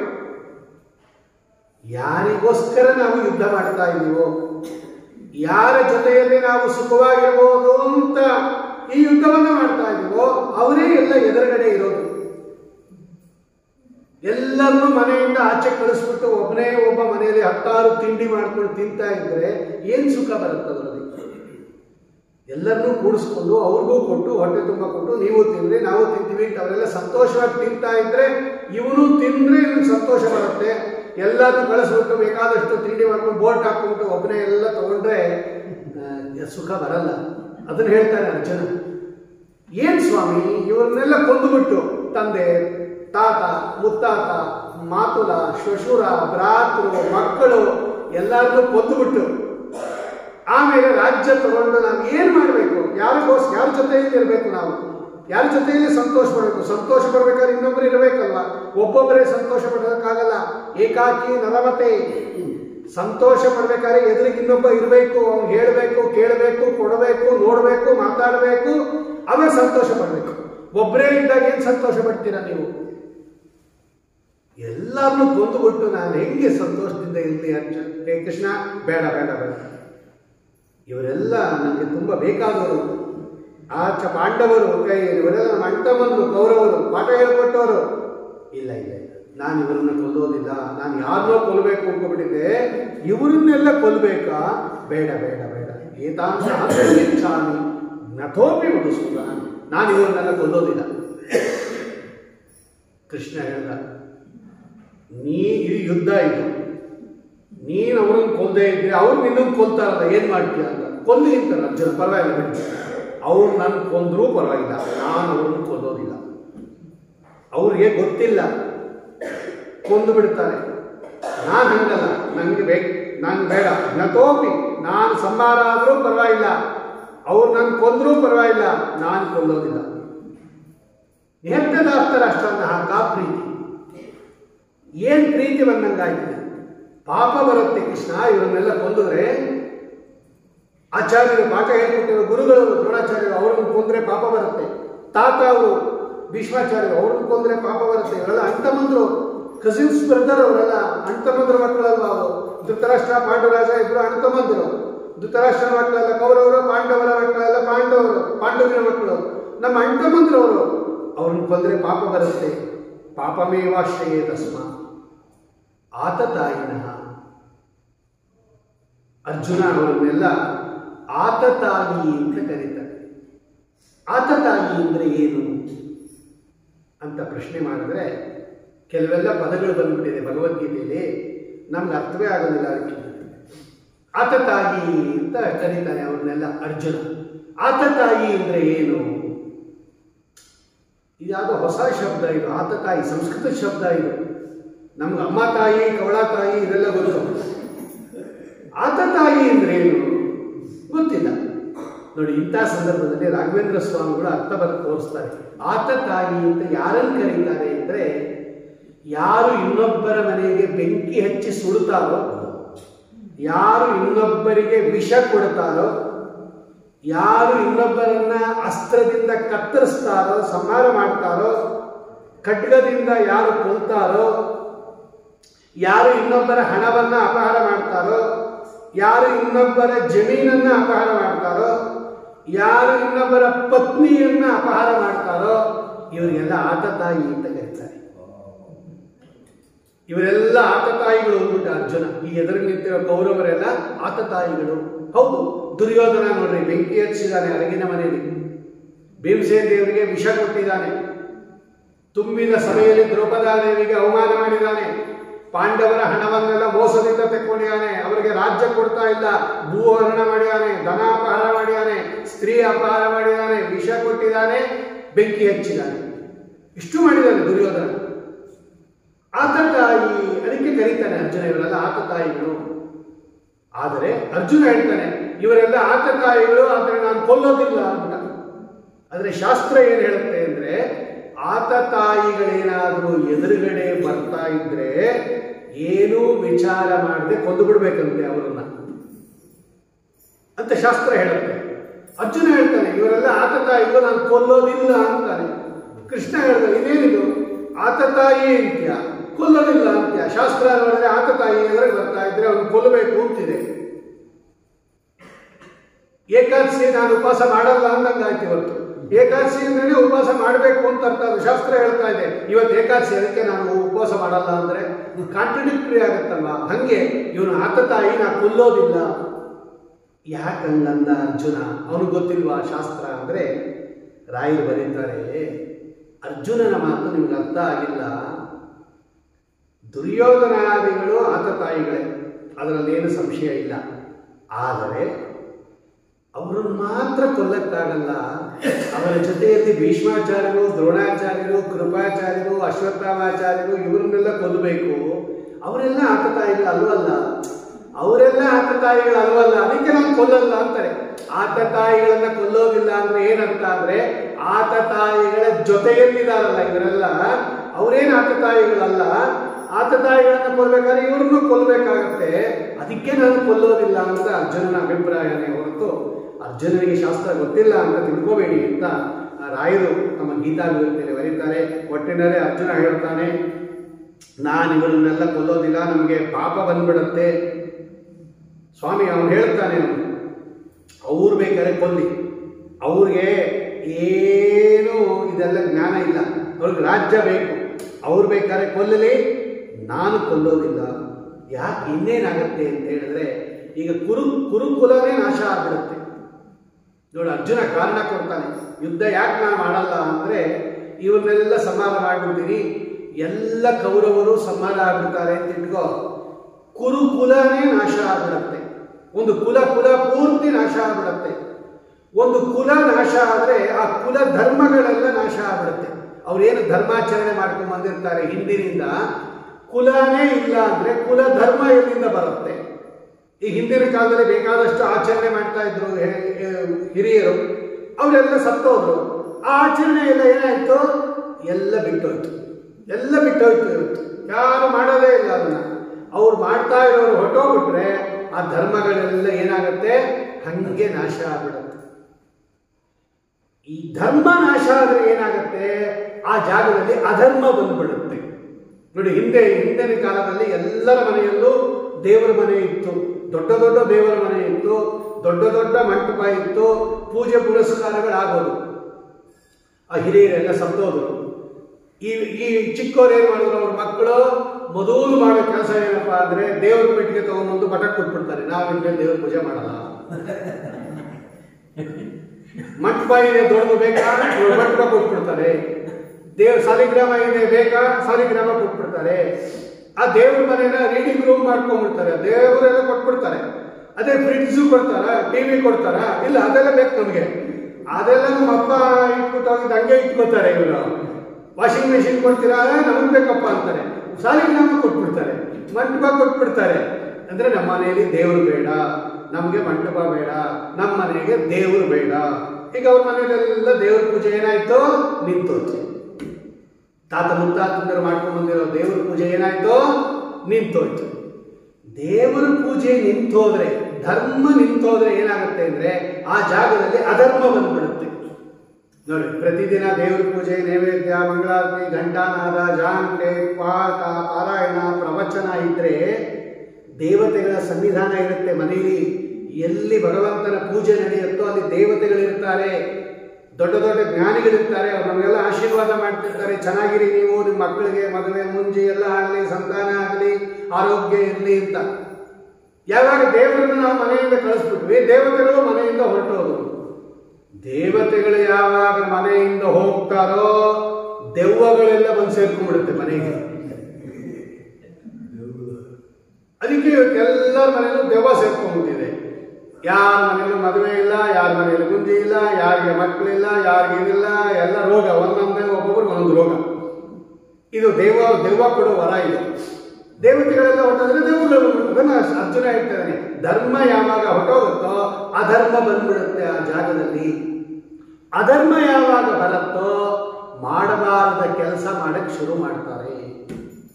ನೋಡ್ರಿ, ಮನೆಯಲ್ಲಿ ದೊಡ್ಡವರಿದ್ದಾರೆ, ಪೂಜೆ ಪುನಸ್ಕಾರ ಆಗ್ತಾ ಇದ್ದಾರೆ ಅಂದ್ರೆ ಈ ಕೆಟ್ಟ ಕೆಲಸ ಮಾಡಕ್ಕೆ ಹೆದರ್ಕೋತಾರೆ. ಯಾರು, ಚಿಕ್ಕೋರು. ಅದೆಲ್ಲ ಏನಿಲ್ಲ ಅಂದ್ರೆ ಇವ್ರು ಮನೆಗೆ ತಗೊಂಡ್ಬಂದ್ಬಿಡ್ತಾನೆ. ಇವ್ರು ಈಚೆ ಕಡೆ ಹೋಗಿ ತಿಂತಾ ಇರೋನು ನಾಳೆ ಮನೆ ಒಳಗೆ ತಗೊಂಡ್ಬಂದ್ಬಿಡ್ತಾನೆ. ಏನ್ ಪರವಾಗಿಲ್ಲ ಬಿಡಿ, ತಿಂತೀನಿ ನಾಳೆಯಿಂದ ಅಂತ. ಅದನ್ನ ಅರ್ಜುನ ಹೇಳ್ತಾ ಇದ್ದಾನೆ. ಸ್ತ್ರೀಯರೆಲ್ಲ ಹಾಳಾಗೋಗ್ಬಿಡ್ತಾರೆ. ಇಷ್ಟು ಜನ ಗಂಡಸರು ಸತ್ತೋದ್ರೆ ಅವರವರ ಹೆಣ್ಣು ಮಕ್ಕಳು, ಸ್ತ್ರೀಯರು ಪಾಪ ಮಾರ್ಗವನ್ನು ತುಳಿತಾರೆ. ಕುಲಕ್ಷಯ ಆಗತ್ತೆ, ವರ್ಣಸಾಂಕರ್ಯ ಆಗತ್ತೆ, ವರ್ಣಸಾಂಕರ್ಯ ನರಕ ಆಗತ್ತೆ. ಇವರನ್ನೆಲ್ಲ ಕೊಂದ್ರೆ ಇಷ್ಟೆಲ್ಲ ತೊಂದರೆ ಆಗತ್ತೆ ಕೃಷ್ಣ. ಆದ್ದರಿಂದ ನಾನು ಇವರನ್ನು ಯಾರು ಕೊಲ್ಲೋದಿಲ್ಲ. ಆದ್ದರಿಂದ ಅವರು ನನಗೆ ಕೊಂದ್ರೂ ಪರವಾಗಿಲ್ಲ, ನಾನು ಅವರನ್ನ ಕೊಲ್ಲೋದಿಲ್ಲ. 3 ಲೋಕ ಬಂದರೂ ಪರವಾಗಿಲ್ಲ, ನಾನು ಕೊಲ್ಲೋದಿಲ್ಲ. ಬರೀ ಭೂಮಿ ಯಾಕೆ, ನಾನು ಕೊಲ್ಲೋದಿಲ್ಲ, ನಾನು ಯುದ್ಧ ಮಾಡೋದಿಲ್ಲ ಅಂತ ಹೇಳಿ ತನ್ನ ಧನಸ್ಸು ಮತ್ತು ಬಾಣವನ್ನ ರಥದ ಮಧ್ಯದಲ್ಲಿ ಹಾಕಿ ತಾನು ರಥದಲ್ಲಿ ಕೂತ್ಕೊಂಡ್ಬಿಟ್ಟ. ನಾನು ಯುದ್ಧ ಮಾಡುವುದಿಲ್ಲ. ಇದು ಮೊದಲನೇ ಅಧ್ಯಾಯದ ಸಾರ. ಯುದ್ಧಕ್ಕೆ ಬಂದ ಅರ್ಜುನ ಯುದ್ಧ ಮಾಡೋದಿಲ್ಲ ಅಂತ ರಥದಲ್ಲಿ ಕೆಳಗೆ ಹಾಕ್ಬಿಟ್ಟ. ಧನಸ್ಸು ಬಾಣ ಕೆಳಗಡೆ ಹಿಡ್ಕೊಂಡು ನಿಂತಿರೋರು ಕೆಳಗಡೆ ಹಾಕ್ಬಿಟ್ಟು ನಯೋತ್ಸೇ ಇತಿ ಗೋವಿಂದ ಉಕ್ತ ತೂಷ್ಣೀಂ ಬಭೂವ ಏವ ಮುಕ್ತ್ಯಾರ್ಜುನ ಸಂಖ್ಯೆ ರಥೋಪಸ್ಥಮುಪಾವಿಶ. ರಥದಿಂದ ಕೆಳಗಡೆ ಇಳಿದಿಲ್ಲ ಅರ್ಜುನ, ರಥದಲ್ಲೇ ಕೂತಿದ್ದಾನೆ. ಕೆಲವು ಭಗವದ್ಗೀತೆ ಫೋಟೋಗಳು ಅರ್ಜುನ ರಥದಿಂದ ಕೆಳಗಡೆ ಇಳಿದು ಬಿಟ್ಟಿದ್ದಾನೆ, ಕೃಷ್ಣ ನಿಂತ್ಕೊಂಡು ಉಪದೇಶ ಮಾಡ್ತಾ ಇರೋ ತರ ಬರೆದು ಬಿಡ್ತಾರೆ. ಅದು ತಪ್ಪದು, ಹಂಗೆ ಬರಿಬಾರದು ಅಂತಾರೆ ರಾಯರು. ಅರ್ಜುನ ರಥದಿಂದ ಕೆಳಗಿಳಿದಿಲ್ಲ, ಕೃಷ್ಣನೂ ರಥದಿಂದ ಕೆಳದಿಲ್ಲ. ಅರ್ಜುನ ಹಿಂದೆ ಕೂತಿದ್ದಾನೆ, ಅಲ್ಲಿ ಕುದುರೆ ಹತ್ರ ಅವನು ಕೂತಿದ್ದಾನೆ, ಅಲ್ಲಿಂದನೇ ಉಪದೇಶ ಮಾಡ್ತಾ ಇದ್ದಾನೆ. ಇವನು ರಥದಲ್ಲೇ ಇದ್ದಾನೆ. ಅರ್ಜುನನು ರಾಯರು ಬರೀತಾರೆ ರಥೋಪಸ್ಥಂ ರಥ ಮಧ್ಯೆ ಉಪಾವಿಶತ್, ರಥದ ಮಧ್ಯದಲ್ಲಿ ಕುಳಿತುಕೊಂಡನು ಅಂತಿದೆ ಇಲ್ಲಿ ಭಗವದ್ಗೀತೆಯಲ್ಲಿ. ಆದ್ದರಿಂದ ಅರ್ಜುನ ಕೆಳಗಡೆ ಇಳಿದುಬಿಟ್ಟು ಕೈ ಮುಕ್ಕೊಂಡು ನಿಂತಿರೋದು ಕೃಷ್ಣ ಉಪದೇಶ ಮಾಡ್ತಾ ಇರೋ ಫೋಟೋ ಅದು ಸರಿಯಾದದ್ದಲ್ಲ ಅಂತ ಇದರಿಂದ ನಮ್ಗೆ ಗೊತ್ತಾಗತ್ತೆ. ಈ ಥರ ನಾನು ಯುದ್ಧ ಮಾಡೋದಿಲ್ಲ ಅಂತ ಯಾವಾಗ ಕೂತ್ಕೊಂಡ ಆವಾಗ ಕೃಷ್ಣ ಉಪದೇಶ ಮಾಡ್ತಾನೆ. ಶ್ರೀ ಭಗವಾನುವಾಚ, ಸ್ವಾಮಿ ಹೇಳ್ತಾನೆ, ಕುತಸ್ತ್ವಾ ಕಶ್ಮಲಮಿದಂ ವಿಷಮೇ ಸಮುಪಸ್ಥಿತಂ ಅನಾರ್ಯಜುಷ್ಟಂ ಅಸ್ವರ್ಗ್ಯಂ ಅಕೀರ್ತಿಕರಮರ್ಜುನ. ಅರ್ಜುನ, ಯಾಕಿಂತ ಕೆಟ್ಟ ಬುದ್ಧಿ ಬಂತು ನಿಂಗೆ? ಯಾಕಿಂತ ಬಲಿನ ಬುದ್ಧಿ ಬಂತು ನಿಂಗೆ? ಒಳ್ಳೆ ಏಕಾದಶಿ, ಪ್ರಥಮ ಏಕಾದಶಿ ಎಲ್ಲ ಉಪವಾಸ ಮಾಡ್ತಾ ಇರುವಾಗ ನಾನು ಉಪವಾಸ ಮಾಡಲ್ಲ, ಫಲಾರ ಮಾಡ್ಬಿಡ್ತೀನಿ, ಊಟ ಮಾಡ್ಬಿಡ್ತೀನಿ ಅಂದ್ರೆ ಬೈತಾನಂತೆ ಭಗವಂತ. ಯಾಕಿಂತ ಕೆಟ್ಟ ಬುದ್ಧಿ ಬಂತು ನಿಂಗೆ? ಯಾಕಿಂತ ಮಲಿನ ಬುದ್ಧಿ ಬಂತು? ಕುತಸ್ತ್ವಾ ಕಶ್ಮಲಮಿದ, ಯುದ್ಧ ಮಾಡಲ್ಲ ಅನ್ನೋ ಬುದ್ಧಿ ನಿಂಗೆ ಯಾಕೆ ಬಂತು ಅರ್ಜುನ? ವಿಷಮೇ ಸಮುಪಸ್ಥಿತಂ, ಎಲ್ಲ ಬಂದು ನಿಂತ್ಕೊಂಡ್ಬಿಟ್ಟಿದ್ದಾರೆ. ಇನ್ನೇನು ಯುದ್ಧ ಪ್ರಾರಂಭ ಆಗಬೇಕು ಅನ್ನೋ ಸಂದರ್ಭದಲ್ಲಿ ನೀನು ಯುದ್ಧ ಮಾಡಲ್ಲ ಅಂತ ಹೇಳ್ತಾ ಇದೆಯಲ್ಲ, ಅನಾರ್ಯ ಜುಷ್ಟಂ, ನಿನ್ನ ಡಿಸಿಷನ್ನು ಜ್ಞಾನಿಗಳು ಒಪ್ಪೋದಲ್ಲ. ಅಸ್ವರ್ಗ್ಯಂ, ನಿಂಗೆ ಸ್ವರ್ಗ ಸಿಗೋದಿಲ್ಲ. ಅಕೀರ್ತಿಕರಂ, ನಿಂಗೆ ಅಪಕೀರ್ತಿ ಬರುತ್ತೆ. ಅರ್ಜುನ ಯುದ್ಧ ಮಾಡಲಿಲ್ಲ ಹೊರಡ ಅಂತ ಲೋಕದಲ್ಲಿ ಅಪಕೀರ್ತಿ ಬಂದ್ಬಿಡುತ್ತೆ ನಿಮಗೆ ಶಾಶ್ವತವಾಗಿದ್ದು. ತಪ್ಪು ನೀ ಮಾಡ್ತಾ ಇರೋದು. ಕ್ಲೈಂಬಂ ಅಸ್ಮಗಮ ಪಾರ್ಥ, ಎಲ್ಲಿ ಹೋಯ್ತು ನಿನ್ನ ಪೌರುಷ? ಎಲ್ಲಿ ಹೋಯ್ತು ನಿನ್ನ ಪರಾಕ್ರಮ? ನಪುಂಸಕರಂತೆ ಆಡ್ತಾ ಇದೆಯಲ್ಲ, ಹೋಗಬೇಡ ನೀನು. ಕ್ಷುದ್ರಂ ಹೃದಯ ದೌರ್ಬಲ್ಯ. ನೋಡು ಸ್ವಾಮಿ ಹೇಳ್ತಾನೆ, ಹೃದಯ ದೌರ್ಬಲ್ಯ, ಮನಸ್ಸಿನ ದುರ್ಬಲತೆ ಬಂದಾಗ ನಂಗೇನು ಬೇಡ ನಂಗೇನು ಬೇಡ ಅಂದ್ಬಿಡ್ತೀವಿ ನಾವು. ಮನಸ್ಸು ದುರ್ಬಲ ಆಗೋದಾಗ, ಮನಸ್ಸು ತಡೆಯಕ್ಕಾಗದೇ ಇದ್ದಾಗ ನಂಗೇನು ಬೇಡ, ಪುರಾಣನೂ ಬೇಡ, ಏನು ಬೇಡ, ದೇವಸ್ಥಾನನೂ ಬೇಡ, ಮಠನೂ ಬೇಡ, ಏನು ಬೇಡ, ನಂಗೇನು ಬೇಡ ಏನು ಬೇಡ ಅನ್ನಿಸ್ಬಿಡುತ್ತೆ. ಅದಕ್ಕೆ ದೌರ್ಬಲ್ಯ ಅಂತ ಕರೀತಾರೆ. ಅದಕ್ಕೆ ಒಳಗಾಗಬಾರ್ದು ನಾವಿವತ್ತು. ಯಾವತ್ತೂ ಮನೋದೌರ್ಬಲ್ಯಕ್ಕೆ ಒಳಗಾಗಬಾರ್ದು. ಕ್ಷುದ್ರಂ ಹೃದಯ ದೌರ್ಬಲ್ಯ ತ್ಯಕ್ತ್ವ, ಬಿಡು ಈ ಮನೋದೌರ್ಬಲ್ಯವನ್ನು ಬಿಟ್ಟು ಉತ್ತಿಷ್ಟ, ಯುದ್ಧ ಮಾಡಕ್ಕೆ ಎದ್ದೇಳು. ಯಾರ್ಯಾರು ತಮ್ಮ ಕರ್ತವ್ಯವನ್ನ ಮರೆತು ಕರ್ತವ್ಯವನ್ನ ಬಿಟ್ಟಿದ್ದಾರೆ ಎಲ್ಲರಿಗೆ ಭಗವಂತ ಹುರಿದುಂಬಿಸ್ತಾ ಇದ್ದಾನೆ. ಸಾಕ್ಷಾತ್ ಭಗವಂತ ಹೇಳ್ತಾನೆ, ತ್ಯಕ್ತ್ವ ಉತ್ತಿಷ್ಟ, ಏಕಾದಶಿ ಬಿಡಬೇಡ್ರಿ, ಮಾಡ್ರಿ, ಏನು ಆಗಲ್ಲ, ನಾನು ನೋಡ್ಕೋತೀನಿ ಅಂತಾನೆ ಭಗವಂತ. ನಾನು ನೋಡ್ಕೋತೀನಿ. ಏಕಾದಶಿ ಮಾಡಿದ್ರೆ ಆರೋಗ್ಯ ಅಂತ ಶಾಸ್ತ್ರ ಹೇಳ್ತಾ ಇದೆ. ಇವತ್ತು ಶಾಸ್ತ್ರ ಅಲ್ಲ, ವಿಜ್ಞಾನಿಗಳು ಹೇಳ್ತಾ ಇದ್ದಾರೆ. ಫಾರಿನ್ನಲ್ಲೆಲ್ಲ 15 ದಿವಸಕ್ಕೆ ಒಂದು ದಿವಸ ಉಪವಾಸ ಮಾಡಿ ಅಂತ ಈಗ ಹೇಳ್ತಾ ಇದ್ದಾರೆ. ಆರೋಗ್ಯವಾಗಿರ್ತೀರಾ ನೀವೆಲ್ಲ, 15 ದಿವಸಕ್ಕೆ ಒಂದ್ಸಲ ಉಪವಾಸ ಮಾಡ್ರಿ, ಆರೋಗ್ಯವಾಗಿರ್ತೀರಾ ಅಂತ ಈಗ ಹೇಳ್ತಾ ಇದ್ದಾರೆ. ನಮ್ಮವ್ರು 1000 ವರ್ಷದಿಂದ ಉಪವಾಸ ಮಾಡ್ಕೊಂಡು ಬರ್ತಾ ಇದ್ದಾರೆ ಪ್ರತಿ ಏಕಾದಶಿ. ಅದಕ್ಕೆ ನಾವೆಲ್ಲ ಆರೋಗ್ಯವಾಗಿರೋದು. ಇಲ್ಲ ನಾವು ಆರೋಗ್ಯವಾಗಿ ಇಲ್ವಲ್ಲ ಅಂತ ನೀವು ಕೇಳ್ಬೋದು, ಏಕಾದಶಿ ಮಾಡ್ತಿಲ್ಲ ಅಂತ ಅರ್ಥ. ಎಲ್ಲರೂ ಅಲ್ಲ, ಆರೋಗ್ಯ ಹಾಳು ಮಾಡಿಕೊಂಡವರು ಏಕಾದಶಿ ಒಂದು ದಿವಸವಾದರೂ ಕೂಡ ನಮ್ಮ ದೇಹಕ್ಕೆ ಆಹಾರ ಇಲ್ಲದೆ ಇದ್ರೆ ಆ ಒಳಗಡೆ ಇರೋ ದೇಹದ ಭಾಗಗಳಿಗೆಲ್ಲ ರೆಸ್ಟ್ ಸಿಗತ್ತಂತೆ. ಅದು ಒಂದು ದಿವಸ ಭಾನುವಾರ ನಿಮಗೆ ಮಾತ್ರ ರಜಾ ಕೊಟ್ಬಿಡ್ಬೇಕು. ಒಳಗಡೆ ಇರೋ ಪಾರ್ಟ್ಸ್ಗೆ ರಜಾ ಬೇಡವಾ? ದಿನಾಲೂ ಕೆಲಸ ಮಾಡ್ತಾ ಇರೋದು. ಇವನು ಇಡ್ಲಿ ತಿಂತಾ ಇರೋದು, ಅದು ಕೆಲಸ ಮಾಡಿ ಅರಗಿಸ್ತಾ ಇರೋದು, ಗೂಡ ತಿಂತಾ ಇರೋದು, ಅರಗಿಸ್ತಾ ಇರೋದು, ಭಕ್ಷ್ಯ ತಿಂತಾ ಇರೋದು, ಅದು ಅರಗಿಸ್ತಾ ಇರೋದು, ಅರಗಿಸಿ ಅರಗಿಸಿ ಅರಗಿಸಿ ಅದೇನಾಗುತ್ತೆ, ಬೇಗ ಡ್ಯಾಮೇಜ್ ಆಗುತ್ತೆ. ಒಂದು ದಿವಸ ಉಪವಾಸ ಮಾಡಿದ್ರೆ ಆ ದೇಹದಲ್ಲಿರೋ ಅವಯವಗಳಿಗೆ ಒಂದು ದಿವಸ ರೆಸ್ಟ್ ಸಿಗುತ್ತಂತೆ. 15 ದಿವಸಕ್ಕೆ ಒಂದು ಸಲ ರೆಸ್ಟ್ ಸಿಕ್ಕಿದ್ರೆ ಇನ್ನು 14 ದಿವಸ ಚೆನ್ನಾಗಿ ಕೆಲಸ ಮಾಡುತ್ತಂತೆ. ಅದು ನೀವು ಭಾನುವಾರನೂ ಕೆಲಸ ಮಾಡಲ್ಲ, ಬರ್ತಾನೆ ಇರಬೇಕು ಅಂದರೆ 15 ದಿವಸಕ್ಕೆ ಮಲ್ಕೊಂಡ್ಬಿಡ್ತೀರ. ಹೋಗತ್ತ ವಿಜ್ಞಾನಿಗಳು ಹೀಗೆ ಹೇಳ್ತಾ ಇದ್ದಾರೆ. ಇವತ್ತು ಒಳಗಡೆ ಇರೋ ರೋಗಾಣುಗಳನ್ನೆಲ್ಲ ತಿಂದು ಬಿಡುತ್ತೆ ಅಂತೆ ಅದು ಆ ಉಪವಾಸದ ದಿವಸ. ಅದು ನಮ್ಮ ದೇಹದಲ್ಲಿರೋ ಪಾರ್ಟ್ಗಳು ಆಹಾರ ಹಾಕಲ್ವಲ್ವಾ, ಅದಕ್ಕೆ ನಮ್ಮ ದೇಹದಲ್ಲಿರೋ ರೋಗಾಣುಗಳನ್ನೆಲ್ಲ ತಿಂದು ಬಿಡುತ್ತಂತೆ, ರೋಗ ಎಲ್ಲ ಹೊರಟೋಗುತ್ತಂತೆ, ಆರೋಗ್ಯವಾಗಿರ್ತೀವಿ ಅಂತ ಹೇಳ್ತಾ ಇದ್ದಾರೆ. ಈಗ ನಾವು ಮಾಡಲ್ಲ ಅಂತ ಯಾರು ಕೂತಿರ್ತಾರಲ್ಲ ಅವರನ್ನು ಹುರಿದುಂಬಿಸ್ತಾ ಇದ್ದಾರೆ ಭಗವಂತ. ಬೇಡ, ಹೃದಯ ದೌರ್ಬಲ್ಯ ಅಂದ್ರೆ ಏನು? ಏಕಾದಶಿ ಮಾಡಿದ್ರೆ ಹಂಗಾಗ್ಬಿಡುತ್ತೆ, ಏಕಾದಶಿ ಮಾಡಿದ್ರೆ ಹಿಂಗಾಗ್ಬಿಡುತ್ತೆ, ತಲೆ ಸುತ್ತತ್ತೆ, ತಲೆ ತಿರುಗುತ್ತೆ, ನಮ್ಗೆ ಯಾವಾಗಲೂ ತಿರುಗ್ತಾ ಇರುತ್ತೆ. ದ್ವಾದಶಿನೂ ತಿರುಗುತ್ತೆ, ತ್ರಯೋದಶಿನೂ ತಿರುಗುತ್ತೆ, ಅಮಾವಾಸ್ಯೆನೂ ತಿರುಗುತ್ತೆ, ತಲೆ ತಿರುಗ್ತಾನೆ ಇರುತ್ತೆ ಕೆಲವರಿಗೆ. ಅದು ಏಕಾದಶಿ ಇರಲ್ಲ, ಇವನಿಗೆ ತಲೆ ತಿರುಗುವಂಥ ಬುದ್ಧಿ ಇವನಿಗೆ, ಅದಕ್ಕೆ ತಲೆ ತಿರುಗುತ್ತಷ್ಟೇ. ಆದ್ದರಿಂದ ಸಾಯಲ್ಲ, ಆರೋಗ್ಯವಾಗಿದ್ದೀರಾ, ಮಾಡ್ರಿ ಅಂತ ಉತ್ತೇಜನ ಕೊಡ್ತಾ ಇದ್ದಾನೆ ಭಗವಂತ. ತ್ಯಕ್ತೋತ್ಪಿಷ್ಟ ಪರಂತಪ. ಆಗ ಅರ್ಜುನ ಹೇಳ್ತಾನೆ, ಕೃಷ್ಣ ನೀನು ಯುದ್ಧ ಮಾಡು ಮಾಡು ಅಂತ ಹೇಳ್ತಾ ಇದೆಯಾ, ಆದರೆ ನಾನು ಯಾರ ಜೊತೆ ಯುದ್ಧ ಮಾಡಬೇಕು? ಅವರೆಲ್ಲ ಪೂಜೆ ಮಾಡಬೇಕಾಗಿರ್ತಕ್ಕಂಥ ವ್ಯಕ್ತಿಗಳು. ಅವರೆಲ್ಲ ನಮ್ಮ ತಾತ ಭೀಷ್ಮಾಚಾರ್ಯರು, ಅವ್ರನ್ನ ಪಾತ್ಪೂಜೆ ಮಾಡಬೇಕು. ನಾನು ಅವ್ರನ್ನ ಬಾಣದಿಂದ ಹೊಡೆಯೋಕ್ಕಾಗತ್ತಾ? ನಾನು ಬಾಣದಿಂದ ಬಾಣ ಬಿಟ್ಟು ತಲೆ ಕತ್ತರಿಸೋಕ್ಕಾಗತ್ತಾ ಭೀಷ್ಮಾಚಾರ್ಯರನ್ನ? ದ್ರೋಣಾಚಾರ್ಯರು ನಮ್ಮ ಪಾಠ ಹೇಳ್ಬಿಟ್ಟಿರೋ ಗುರುಗಳು, ಗುರುಗಳಿಗೆ ಪೂಜೆ ಮಾಡಬೇಕಾ, ಬಾಣದಿಂದ ಹೊಡೆಯೋದ? ಪೂಜಾ ಅರ್ಹವರಿಸುವುದನ್ನ? ಅವರೆಲ್ಲ ಪೂಜೆಗೆ ಅರ್ಹರಾಗಿರ್ತಕ್ಕಂಥವರು. ಅವರನ್ನ ನಾನು ಹೆಂಗೆ ಬಾಣದಿಂದ ಹೊಡೀಲಿ? ಅವರನ್ನು ಹೆಂಗೆ ನಾನು ಸಂಹಾರ ಮಾಡಲಿ? ಅವರನ್ನೆಲ್ಲ ಸಂಹಾರ ಮಾಡಿ ಅವರ ರಕ್ತ ಸಿಕ್ತವಾಗಿರ್ತಕ್ಕಂಥ ಸಿಂಹಾಸನದಲ್ಲಿ ಕೂತ್ಕೊಂಡು ನಾನು ಭೋಗ ಮಾಡೋದ? ಎಲ್ಲರನ್ನೂ ಕಳಿಸ್ಬಿಡೋದು? ನಾ ಹೇಳ್ದಂಗೆ ಅವರೆಲ್ಲ ಅಳ್ತಾ ಇರ್ತಾರೆ. ಮಕ್ಕಳಿಗೆ ಏನು ಕೊಡಬೇಡ್ರಿ, ಬೇಕಾದಷ್ಟು ತಿಂಡಿ ಮಾಡಿಕೊಂಡು ಮಕ್ಕಳನ್ನೆಲ್ಲ ಒಂದು ರೂಮಲ್ಲಿ ಕೂಡಾಕ್ಬಿಟ್ಟು ಅವರೆಲ್ಲ ನಂಗೆ ತಿಂಡಿ ಬೇಕು ಅಂತ ಅಳ್ತಾ ಇದ್ದಾಗ ಇವನೊಬ್ಬ ತಟ್ಟೆ ತುಂಬ ತಿಂಡಿ ತಗೊಂಡು ತಿಂದ್ರೆ ಏನು ಸುಖ ಇರುತ್ತೆ? ಅವೆಲ್ಲ ಶಂಕ ಹೊಡಿತಾ ಇರುತ್ತೆ ಮಕ್ಕಳು, ನಂಗೂ ಬೇಕು ಬಾಗಿಲು ತೆಗೀರಿ ಅಂತ. ನೀವೆಲ್ಲ ಹೊರಗಡೆ ಇರಿ ಅಂತ ಬಾಗಿಲಾಕ್ಬಿಟ್ಟು ಇವ್ರು ಬೇಕಾದಷ್ಟು ಪಂಚಭಕ್ಷ ಪರಮಾನ್ನ ಮಾಡ್ಕೊಂಡು ತಿಂತಾ ಇದ್ರೆ, ಅವು ಅಂತ ಅಳ್ತಾ ಇದ್ರೆ ಇವ್ರಿಗೇನು ಸುಖ ಸಿಗುತ್ತೆ ಆ ಪದಾರ್ಥ ತಿನ್ನೋದಕ್ಕೆ? ಅವ್ರನ್ನು ಕರೆದು ಅವ್ರಿಗೂ ಎಲ್ಲ ಕೊಟ್ಟು ಅವ್ರ ಹೊಟ್ಟೆ ತುಂಬಿತು ಅಂತೇಳಿ ಸಂತೋಷಪಟ್ಟ ಮೇಲೆ ಇವ್ರು ತಿಂದ್ರೆ ಆ ತಿಂದ ಅನ್ನ ಏನಾಗುತ್ತೆ? ತಿಂದ ಪದಾರ್ಥ ಸಂತೋಷ ಕೊಡುತ್ತೆ. ಅವ್ರನ್ನೆಲ್ಲ ಕೂಡಾಕ್ಬಿಟ್ಟು ಇವನೊಬ್ಬನೇ ತಿಂದ್ರೆ ಹಂಗಾಯ್ತು. ಇವರನ್ನೆಲ್ಲ ಸಂಹಾರ ಮಾಡಿ ತಂದೆ ಕಳ್ಕೊಂಡು, ತಾಯಿ ಕಳ್ಕೊಂಡು, ಆಮೇಲೆ ಮಕ್ಕಳನ್ನು ಕಳ್ಕೊಂಡು, ಅಣ್ಣ ತಮ್ಮದನ್ನೆಲ್ಲ ಕೊಂದು ನಾವೊಬ್ಬರು ಸಿಂಹಾಸನದ ಮೇಲೆ ಕೂತ್ಕೊಂಡು ಏನು ಸಂತೋಷ ಪಡೋದು? ಕೃಷ್ಣ ಬೇಡ, ನನಗೆ ಏನು ಮಾಡಬೇಕು ಅಂತಲೇ ತೋಚಾಗ್ತಾ ಇಲ್ಲ. ನೀನು ಯುದ್ಧ ಮಾಡು ಅಂತ ಹೇಳ್ತಾ ಇದೆಯಾ. ಅವ್ರು ಯುದ್ಧ ಯಾರ ಮೇಲೆ ಮಾಡಬೇಕು? ಆ ಗುರುಗಳ ಮೇಲೆ ಮಾಡಬೇಕು, ಆ ತಾತನ ಮೇಲೆ ಮಾಡಬೇಕೋ ಬಿಡಬೇಕೋ ಅಂತ ನನ್ನ ಹೃದಯ ದೌರ್ಬಲ್ಯ ಆಗ್ಬಿಟ್ಟಿದೆ. ನಂಗೆ ಏನು ಮಾಡಬೇಕು ಅಂತಲೇ ಗೊತ್ತಾಗ್ತಾ ಇಲ್ಲ. ನಾನು ನಿಂಗೆ ನಮಸ್ಕಾರ ಹಾಕ್ಬಿಡ್ತೀನಿ. ನನಗೇನು ಶ್ರೇಯಸ್ಸು? ಮಾಡಿದ್ರೆ ಶ್ರೇಯಸ್ಸ, ಮಾಡದೇ ಇದ್ರೆ ಶ್ರೇಯಸ್ಸ.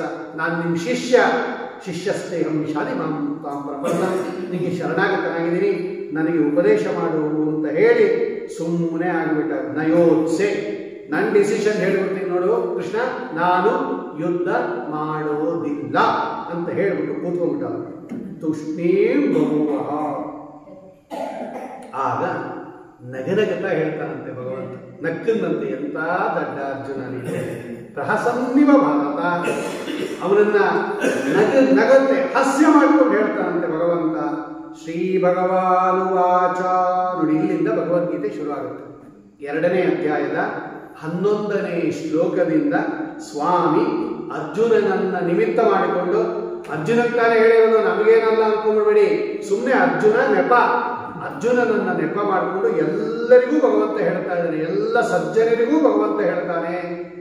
ಅಶೋಚಾನನ್ವಶೋಚಸ್ತ್ವಂ ಪ್ರಜ್ಞಾವಾದಾಂಶ್ಚ ಭಾಷಸೆ ಗತಾಸು ನಗತಾಸೂಂಶ್ಚ ನಾನು ಶೋಚಂತಿ ಪಂಡಿತಾಃ. ಅರ್ಜುನ, ಏನ್ ಹೇಳ್ತಾ ಇದ್ದೀನಿ? ಯಾರ ಬಗ್ಗೆ ಶೋಕ ಪಡ್ತಾ ಇದೆಯಾ? ಆ ಎದುರಿಗಿರ್ತಕ್ಕಂಥವರು ಶೋಕ ಪಡಕ್ಕೆ ಅರ್ಹರಾದವರಲ್ಲ. ಯಾರ ಮೇಲೆ ಶೋಕ ಪಡಬೇಕು ಅವ್ರ ಮೇಲೆ ಶೋಕ ಪಡಬೇಕು. ಅಶೋಚಾನನ್ವ ಶೋಚಸ್ತ್ವಂ. ಆ ಎದುರುಗಡೆ ಇರ್ತಕ್ಕಂತಹ ಸೈನ್ಯದಲ್ಲಿ ಇದಾರಲ್ಲ, ಅವರೆಲ್ಲ ಶೋಕಕ್ಕೆ ಅರ್ಹರಾದವರಲ್ಲ. ಶೋಕಕ್ಕೆ ಅರ್ಹರಾದವರಲ್ಲದ ವಿಷಯದಲ್ಲಿ ಶೋಕ ಪಡ್ತಾ ಇದೆಯಲ್ಲ, ಇದು ಪಂಡಿತರು ಮಾಡೋ ಕೆಲಸ ಅಲ್ಲ. ಯಾವ ರೀತಿಯಲ್ಲಿ ಸತ್ತೋದವನ್ನ ಕುರಿತು ಜ್ಞಾನಿಗಳು ಅಳೋದಿಲ್ಲ, ಹಾಗೆ ಸಾಯಕ್ಕೆ ಸಿದ್ಧರಾಗಿರೋರು ಅವರೆಲ್ಲ, ಸಾಯಬೇಕು ಅಂತಲೇ ಬಂದಿರೋರು, ಸಾಯೋರು ಕೂಡ, ಅವರನ್ನು ಕೂಡ ನೋಡಿ ಶೋಕ ಪಡಬಾರದು. ಆಗ ಭಗವಂತ ಹೇಳ್ತಾನೆ, ಏನಪ್ಪ ನೀನು ಹೇಳಿದ್ದು? ನೋಡಿ ಸ್ವಾಮಿ ಎಷ್ಟು ಚೆನ್ನಾಗಿ ತೋರಿಸ್ತಾನೆ. ಈಗ ದ್ರೋಣಾಚಾರ್ಯ ಇದ್ದಾರೆ ಎದುರುಗಡೆ, ಅವರನ್ನ ನಾನು ಬಾಣದಿಂದ ಸಂಹಾರ ಮಾಡಿಬಿಡ್ತೀನಿ. ಅವರು ಗುರುಗಳು, ಅವರನ್ನ ನಾನು ಬಾಣದಿಂದ ಸಂಹಾರ ಮಾಡಿದ್ರೆ ನನಗೆ ದುಃಖ ಆಗತ್ತೆ, ನಾನು ಮಾಡಲ್ಲ ಅಂದ ಅರ್ಜುನ. ಸಾಯೋದು ಅಂದ್ರೆ ಏನು ಅಂತ ಕೇಳಿದ ಕೃಷ್ಣ. ನಾನು ಸಾಯಿಸ್ಬಿಡ್ತೀನಿ, ಅವ್ರನ್ನ ಸಾಯಿಸ್ಬಿಡ್ತೀನಿ, ಕೊಂದು ಬಿಡ್ತೀನಿ ಅಂತ ಇಲ್ಲ. ಈ ಸಾಯೋದು ಅಂದ್ರೆ ಏನು? ಕೃಷ್ಣ ಹೇಳ್ತಾನೆ. ಈಗ ಅದು ಎರಡಿದೆಪ್ಪ. ದ್ರೋಣಾಚಾರ್ಯರು ಅಂತಕ್ಕಂಥ ಜೀವ, ದ್ರೋಣಾಚಾರ್ಯರ ಶರೀರ. ಈಗ ಶರೀರ ಸಾಯತ್ತ, ಜೀವ ಸಾಯತ್ತ. ದ್ರೋಣಾಚಾರ್ಯರು ಅನ್ನೋ ಜೀವ ಸಾಯತ್ತ, ದ್ರೋಣಾಚಾರ್ಯರ ಶರೀರ ಏನು ಕಾಣಿಸ್ತಾ ಇದೆಯಲ್ಲ ಅದು ಸಾಯತ್ತ. ಯಾರು ಸಾಯತ್ತೆ ಅಂತ ನೀನು ಅಳ್ತಾ ಇದೆಯಾ? ಜೀವ ನಾಶ ಆಗತ್ತೆ ಅಂತ ನಿನ್ ದುಃಖನ, ಶರೀರ ನಾಶ ಆಗತ್ತೆ ಅಂತ ನಿನ್ ದುಃಖನ? ನೋಡಿ ಕೃಷ್ಣ ಕೇಳ್ದ, ಯಾಕೆ ಅಳ್ತಾ ಇದೆಯಾ ನೀನು? ಅಳಕ್ಕೆ ಕಾರಣ ಬೇಕಲ್ಲ, ಸುಮ್ಮನೆ ಅಳಬಾರ್ದು. ದ್ರೋಣಾಚಾರ್ಯರು ಅನ್ನೋ ಜೀವ ನಾಶ ಆಗತ್ತೆ ಅಂತ ಅಳ್ತಾ ಇದೆಯಾ, ಅಥವಾ ದ್ರೋಣಾಚಾರ್ಯರ ಶರೀರ ನಾಶ ಆಗತ್ತೆ ಅಂತ ಅಳ್ತಾ ಇದೆಯಾ? ದ್ರೋಣಾಚಾರ್ಯರು ಅನ್ನೋ ಜೀವ ನಾಶ ಆಗತ್ತೆ ಅಂತ ನಾನು ಅಳ್ತಾ ಇದ್ದೀನಿ ಅಂತ ನೀನೇನಾದರೂ ಹೇಳಿದ್ರೆ ನಾನು ನಿಂಗೆ ಹೇಳ್ತೀನಿ ಕೇಳು, ಜೀವ ನಾಶ ಆಗಲ್ಲ. ಯಾವ ಜೀವವೂ ನಾಶ ಆಗಲ್ಲ. ಜೀವ ನಿತ್ಯ, ಜೀವ ಅನಾದಿ, ಅನಾದಿ ಕಾಲದಿಂದ ಇರುತ್ತೆ ಜೀವ, ಮುಂದೆ ಅನಂತ ಕಾಲದವರೆಗೆ ಇರುತ್ತೆ. ಜೀವ ನಿತ್ಯ, ನಾಶ ಇಲ್ಲ. ನಿನಗೂ ನಾಶ ಇಲ್ಲ, ನನಗೂ ನಾಶ ಇಲ್ಲ, ಇಲ್ಲಿರೋ ಎಲ್ಲ ಸೈನಿಕರು ಯಾರಿಗೂ ನಾಶ ಇಲ್ಲ. ಸ್ವಾಮಿ ಹೇಳ್ತಾನೆ, ನತ್ವೇವಾಹಂ ಜಾತು ನಾಸಂ ನತ್ವಂ ನೇಮೇ ಜನಾಧಿಪಾಃ ನ ಚೈವ ನ ಭವಿಷ್ಯಾಮಃ ಸರ್ವೇ ವಯಮತಃ ಪರಂ. ಅಲ್ಲ, ಕೃಷ್ಣ ನಾಶ ಆಗಲ್ಲ ಅಂತ ಗೊತ್ತಿತ್ತಲ್ಲ ಅರ್ಜುನನಿಗೆ. ಕೃಷ್ಣ ಭಗವಂತ, ಅವನು ನಾಶ ಆಗಲ್ಲ ಅಂತ ಗೊತ್ತು. ಆದರೆ ಕೃಷ್ಣ ಹೇಳ್ತಾನೆ, ನಾನು ನಾಶ ಆಗಲ್ಲ, ನೀನು ನಾಶ ಆಗಲ್ಲ, ಇಲ್ಲಿರೋ ಯಾವ ಸೈನಿಕರು ನಾಶ ಆಗಲ್ಲ. ತನ್ನನ್ನ ಯಾಕೆ ಹೇಳ್ಕೊಂಡ ಭಗವಂತ? ಅವನ ಬಗ್ಗೆ ಡೌಟ್ ಇತ್ತ ಅಂದ್ರೆ ಉದಾಹರಣೆ ಮಾಡ್ತಾ ಇದ್ದಾನೆ ಅವನು. ಆ ರಾಯರು ಬರೀತಾರೆ, ಅವನು ಉದಾಹರಣೆ ಕೊಡ್ತಾ ಇದ್ದಾನೆ. ಯಾವ ರೀತಿಯಲ್ಲಿ ನಾನು ನಾಶವಾಗುವುದಿಲ್ವೋ ಅದರಂತೆ ನೀನು ನಾಶ ಆಗಲ್ಲ, ಇಲ್ಲಿರೋರು ಯಾರು ನಾಶ ಆಗಲ್ಲ. ಹಿಂದೇನೂ ಇದ್ರು, ಈಗಲೂ ಇದ್ದಾರೆ, ಮುಂದೇನೂ ಇರ್ತಾರೆ, ಎಲ್ಲ ಕಾಲಕ್ಕೂ ಇರ್ತಾರೆ. ಆದ್ದರಿಂದ ಜೀವ ನಾಶ ಆಗತ್ತೆ ಅನ್ನೋ ಕಾರಣಕ್ಕೆ ನೀನು ಅಳಬೇಡ, ಶೋಕ ಪಡಬೇಡ. ಯಾಕೆಂದ್ರೆ ಜೀವ ನಾಶ ಆಗಲ್ಲ. ಇನ್ನು ಉಳ್ಕೊಂಡಿದ್ದು ಯಾವುದು? ಶರೀರ. ದೇಹ ನಾಶ ಆಗದೆ ಇದ್ರು ಕೂಡ ಶರೀರ ನಾಶ ಆಗತ್ತಲ್ಲ, ಅದಕ್ಕೆ ಅಳ್ತೀನಿ ಅಂತ ನೀನೇನಾದರೂ ಹೇಳಿದ್ರೆ ಶರೀರ ನಾಶ ಆಗೇ ಆಗತ್ತೆ. ನೀನು ಹತ್ರೂ ಆಗತ್ತೆ, ಅಳದೇ ಇದ್ರೂ ಆಗತ್ತೆ. ಶರೀರ ಯಾವತ್ತಿದ್ರೂ ಕೂಡ ಇದು ನಾಶ ಆಗೋದೇ. ಇದು ಅದು ನಾಶ ಆಗುವಂಥದ್ದೇ. ಇವತ್ತೋ ಇನ್ನೊಂದು 100 ವರ್ಷಕ್ಕೋ ಈ ದೇಹ ಯಾವತ್ತೂ ಕೂಡ ತಗೊಂಡೋಗಿ ಎಲ್ಲಿಗೆ ಹಾಕ್ತಾರೆ? ಇದನ್ನ ಅಗ್ನಿ ಕೊಟ್ಟು ಬಿಡ್ತಾರೆ, ಅಥವಾ ನೆಲದಲ್ಲಿ ಹೂಳು ಬಿಡ್ತಾರೆ, ಅಥವಾ ಸಮುದ್ರಕ್ಕೆ ಎಸ್ತು ಬಿಡ್ತಾರೆ. ಒಟ್ಟಿನಲ್ಲಿ ಈ ದೇಹ ಏನಾಗುತ್ತೆ? ಬೆಂಕಿಯಲ್ಲಿ ಬೆಂದೋಗುತ್ತೆ, ಅಥವಾ ಭೂಮಿಯಲ್ಲಿ ಹೂತೋಗುತ್ತೆ, ಅಥವಾ ಜಲಚರ ಪ್ರಾಣಿಗಳು ಇದನ್ನ ತಿಂದು ಬಿಡುತ್ತೆ. ಈ ದೇಹ ಹೋಗೋದೇ. ಈ ಹೋಗೋ ದೇಹಕ್ಕೆ ಯಾಕೆ ಅಳತೆ ಅಂತ ಕೇಳ್ತಾರೆ ಭಗವಂತ. ಜೀವ ಹೋಗಲ್ಲ, ಆದ್ರಿಂದ ಅಳಬೇಡ. ದೇಹ ಹೋಗೇ ಹೋಗುತ್ತೆ, ಆದ್ರಿಂದ ಅಳಬೇಡ. ಒಟ್ಟಿನಲ್ಲಿ ನಿಂಗೆ ಅಳಕ್ಕೆ ಕಾರಣನೇ ಇಲ್ಲ. ಯಾಕೆ ಅಳ್ತಾ ಇದೆ? ನೋಡಿ ಎಷ್ಟು ಸುಂದರವಾಗಿ ಭಗವಂತ ಪರಿಹಾರ ಮಾಡ್ತಾನೆ ಸಮಸ್ಯೆನ. ಶರೀರ ಹೋಗತ್ತೆ ಅಂದ್ರೆ ಅದು ಹೋಗೇ ಹೋಗುತ್ತೆ. ಬಾಳೆ ಎಲೆ ತಂದಿದ್ದಾರೆ ಅಂದ್ರೆ ಅಯ್ಯೋ ಅದು ವೇಸ್ಟ್ ಆಗ್ಬಿಡುತ್ತೆ, ನಾನು ಹಾಕೋಬಲ್ಲ, ಊಟ ಮಾಡ್ಬಿಟ್ರೆ ಎಸಿಬೇಕಾಗುತ್ತೆ, ಕಗ್ಗೆ ಇಟ್ಬಿಡ್ತಾರೆ ಯಾರಾದ್ರೂ. ಅಯ್ಯೋ ಊಟ ಮಾಡ್ಬಿಟ್ರೆ ಎಸಿಬೇಕಾಗತ್ತೆ ಬಾಳೆ ಎಲೆ, ಅದಕ್ಕೆ ಊಟನೇ ಮಾಡೋದು ಬೇಡ ಅಂತ ಎಲ್ಲ ಕಟ್ಕಟ್ಟು ಹಂಗೆ ಇಟ್ಬಿಡ್ತಾರ. ಅಯ್ಯೋ ಬಾಳೆ ಎಲೆ ಇರೋದೇ ಬಿಸಾಕತ್ರಿ, ಹಾಕ್ರಿ ದೊಡ್ಡ ಎಲೆ ಇರ್ತಾರೆ, ಚಿಕ್ಕದು ಹಾಕಿದ್ರೆ ದೊಡ್ಡದಾಗಿಸ್ಕೋತಾರೆ ಮಠದಲ್ಲಿ. ಏನು ಇಷ್ಟು ಚಿಕ್ಕ ಎಲೆ ಹಾಕಿದ್ರೆ ದೊಡ್ಡ ಕೊಡಿ ಅಂತ ರೀ, 10 ರೂಪಾಯಿ ರೀ ಒಂದೊಂದು ಎಲೆ, ತಗೊಂಡೋಗಿ ತಿಪ್ಪೆಗೆ ಹಾಕ್ಬೇಕು, ಹಂಗೆ ಇಟ್ಕೊಳ್ರಿ, ನಿಮ್ಮ ಶೋಕೇಸಲ್ಲಿ ಯಾರು ಇಟ್ಕೊಡ್ತಾರ. ದೊನ್ನೆ ಎಲೆ ಅದೆಲ್ಲ ನಾಶ ಆಗತ್ತೆ ಅಂತ ಗೊತ್ತಿದೆ ರೀ.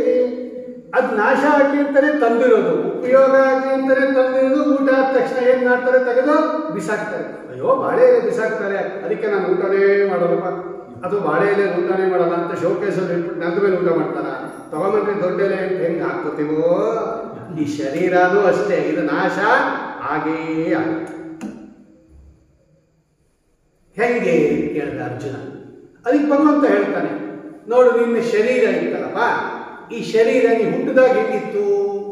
ಎಷ್ಟು ಕೋಮಲವಾಗಿತ್ತು. ಸಣ್ಣ ಮಕ್ಕಳ ಕೈಗಳು, ಕಾಲುಗಳು, ತಲೆ, ಬಾಯಿ, ಮೂತಿ, ಕಣ್ಣು ಎಲ್ಲ ಎಷ್ಟು ಚೆನ್ನಾಗಿರುತ್ತೆ, ಗುಂಡು ಗುಂಡಿಗೆ ಅವತ್ತಾನೇ ಹುಟ್ಟಿರುತ್ತೆ.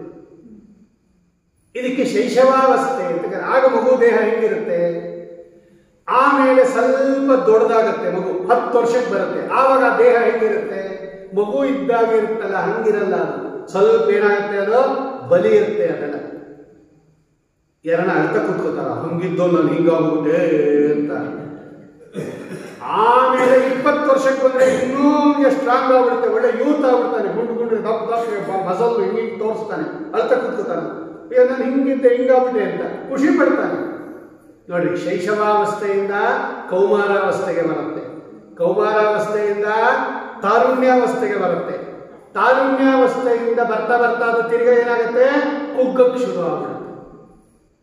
ಅವಾಗೂ ಏನು ಅರ್ಥ ಕೂತ್ಕೋಬಲ್ಲ. ನಾವು ಹೆಂಗಿದ್ದೆ ಗೊತ್ತೇನ್ರಿ 25ನೇ ವರ್ಷದಲ್ಲಿ, ಈಗ ನೋಡ್ರಿ ಹೆಂಗಿದ್ದೀನಿ. ಯಾರು ಅರ್ಥ ಕೂತ್ಕೋತಾರೆ? ಪರವಾಗಿಲ್ಲ, ಹಲ್ಲು ಬಿದ್ದೋಯ್ತಾ ಪರವಾಗಿಲ್ಲ, ಕುಟ್ಕೊಂಡು ತಿಂತೀನಿ ಚಕ್ಲಿ ಅಂತಾರೆ ಹೊರತು ಅರ್ಥ ಕೂತ್ಕೋತಾರ? ಇಲ್ಲ. ನೋಡಿ, ಹಂಗೆ ಅಡ್ಜಸ್ಟ್ ಮಾಡ್ಕೊಂಡು ಹೋಯ್ವ. ನಾವು ಚಿಕ್ಕ ವಯಸ್ಸಿದ್ದಾಗ ಹೆಂಗಿದ್ವಿ, ಕೌಮಾರಾವಸ್ಥೆಯಲ್ಲಿ ಹೆಂಗಿದ್ವಿ, ಒಳ್ಳೆ ತಾರುಣ್ಯದಲ್ಲಿ ಹೆಂಗಿದ್ವಿ, ಈಗ ಹೆಂಗಿದ್ದೀವಿ. ಆದರೂ ಕೂಡ ಯಾರು ಅರ್ಥ ಕೂತ್ಕೊಂಡಿಲ್ಲ. ಹಂಗೆ ಈ ಮುದಿಯಾದ ಈ ಶರೀರ ಸತ್ತೋದಾಗಲೂ ಕೂಡ ಅಳಬಾರದು ಅಂತಾನೆ. ಬೇಕಾದ್ರೆ ಹಿಂದೆ ನೋಡು, ನೀನು ಯಾವಾಗಲೂ ಹತ್ತಿಲ್ಲ. ಮಗು ಶರೀರ ಹೋಯ್ತು, ಕುಮಾರಾವಸ್ಥೆಗೆ ಬಂತು, ಆವಾಗ ಅಳ್ಳಿಲ್ಲ. ಕುಮಾರಾವಸ್ಥೆಯಲ್ಲಿರ್ತಕ್ಕಂಥದ್ದು ಯೌವನಾವಸ್ಥೆಗೆ ಬಂತು, ಆವಾಗ ಅಳ್ಳಿಲ್ಲ. ಯೌವನಾವಸ್ಥೆಗೆ ಬಂತು, ವೃದ್ಧಾಪ್ಯಕ್ಕೆ ಬಂತು, ಆಗಲೂ ಅಳ್ಳಿಲ್ಲ. ವೃದ್ಧಾಪ್ಯ ಬಂದ ಮೇಲೆ ಮರಣ ಬರುತ್ತೆ. ಈಗ ಯಾಕೆ ಅಳ್ತಾ ಇದೆಯಾ ಅಂತ ಕೇಳಿದ್ರು ಭಗವಂತ. ಈಗ ಯಾಕೆ ಅಳ್ತಾ ಇದೆಯಾ? ಹಿಂದೆಲ್ಲ ಅಳ್ಳಿಲ್ಲ, ಈಗ ಹೋಯ್ತು. ಹೌದು, ಭಗವಂತ ಹೇಳ್ತಾನೆ, ವಾಸಾಂಸಿ ಜೀರ್ಣಾನಿ ಯಥಾ ವಿಹಾಯ ನವಾನಿ ಗೃಹ್ಣಾತಿ ನವಾನಿ ದೇಹಿ. ಈ ಬಟ್ಟೆ ಹರಿದೋಗುತ್ತಪ್ಪ, ಅಳ್ತ ಕೂತ್ಕೋತೀವ, ಬಿಸಾಕ್ತೀವಿ, ಇನ್ನೊಂದು ತಗೊಂಡ್ಬರ್ತೀವಿ.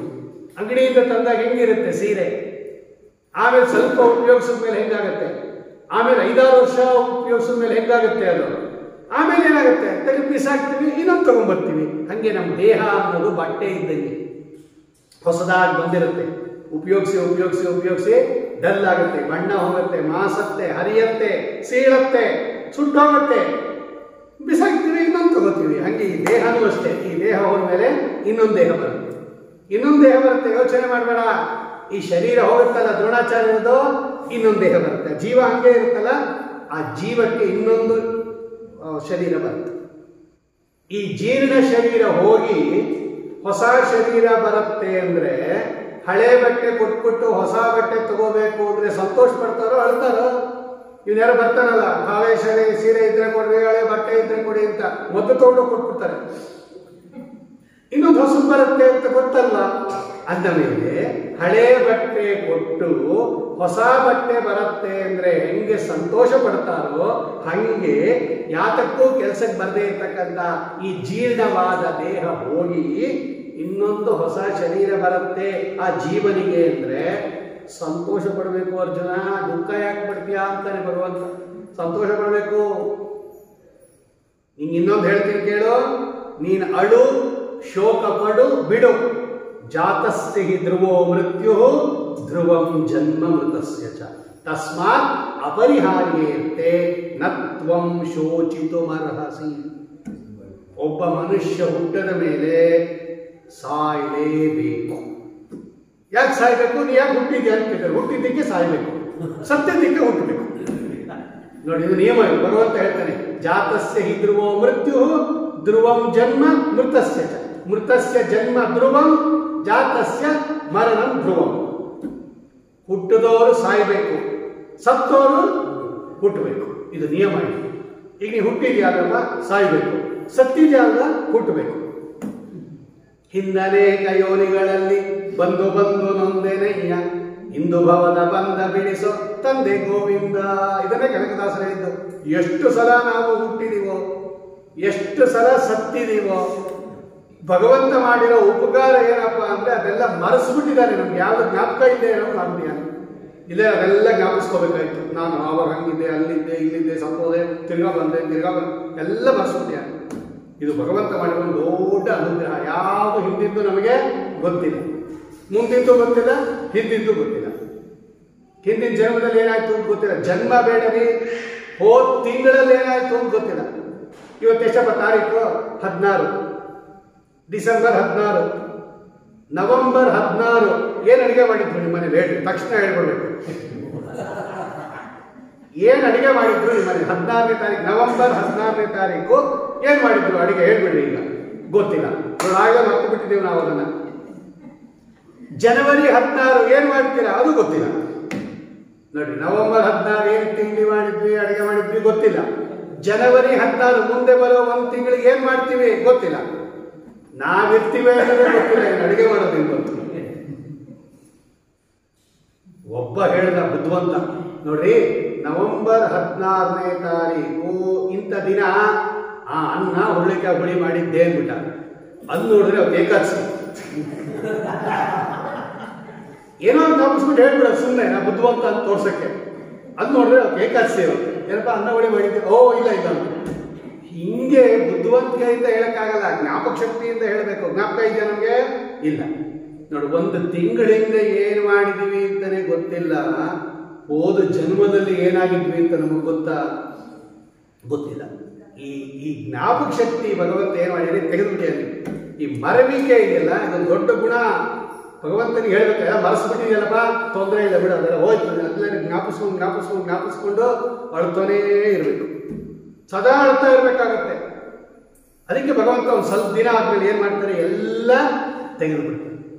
ಎಂಥ ಆಪ್ತರನ್ನ ಕಳ್ಕೊಂಡಿರ್ಲಿ, ಗಂಡ ಸತ್ತಿರ್ಲಿ, ಹೆಂಡತಿ ಸತ್ತಿರ್ಲಿ, ತಂದೆ ಸತ್ತಿರ್ಲಿ, ತಾಯಿ ಸತ್ತಿರ್ಲಿ, ಒಂದು ಸ್ವಲ್ಪ ದಿನ ಆದ್ಮೇಲೆ ಏನು ಮಾಡ್ತಾರೆ ಭಗವಂತ, ಎಲ್ಲ ಮರೆಸ್ಬಿಡ್ತಾರೆ.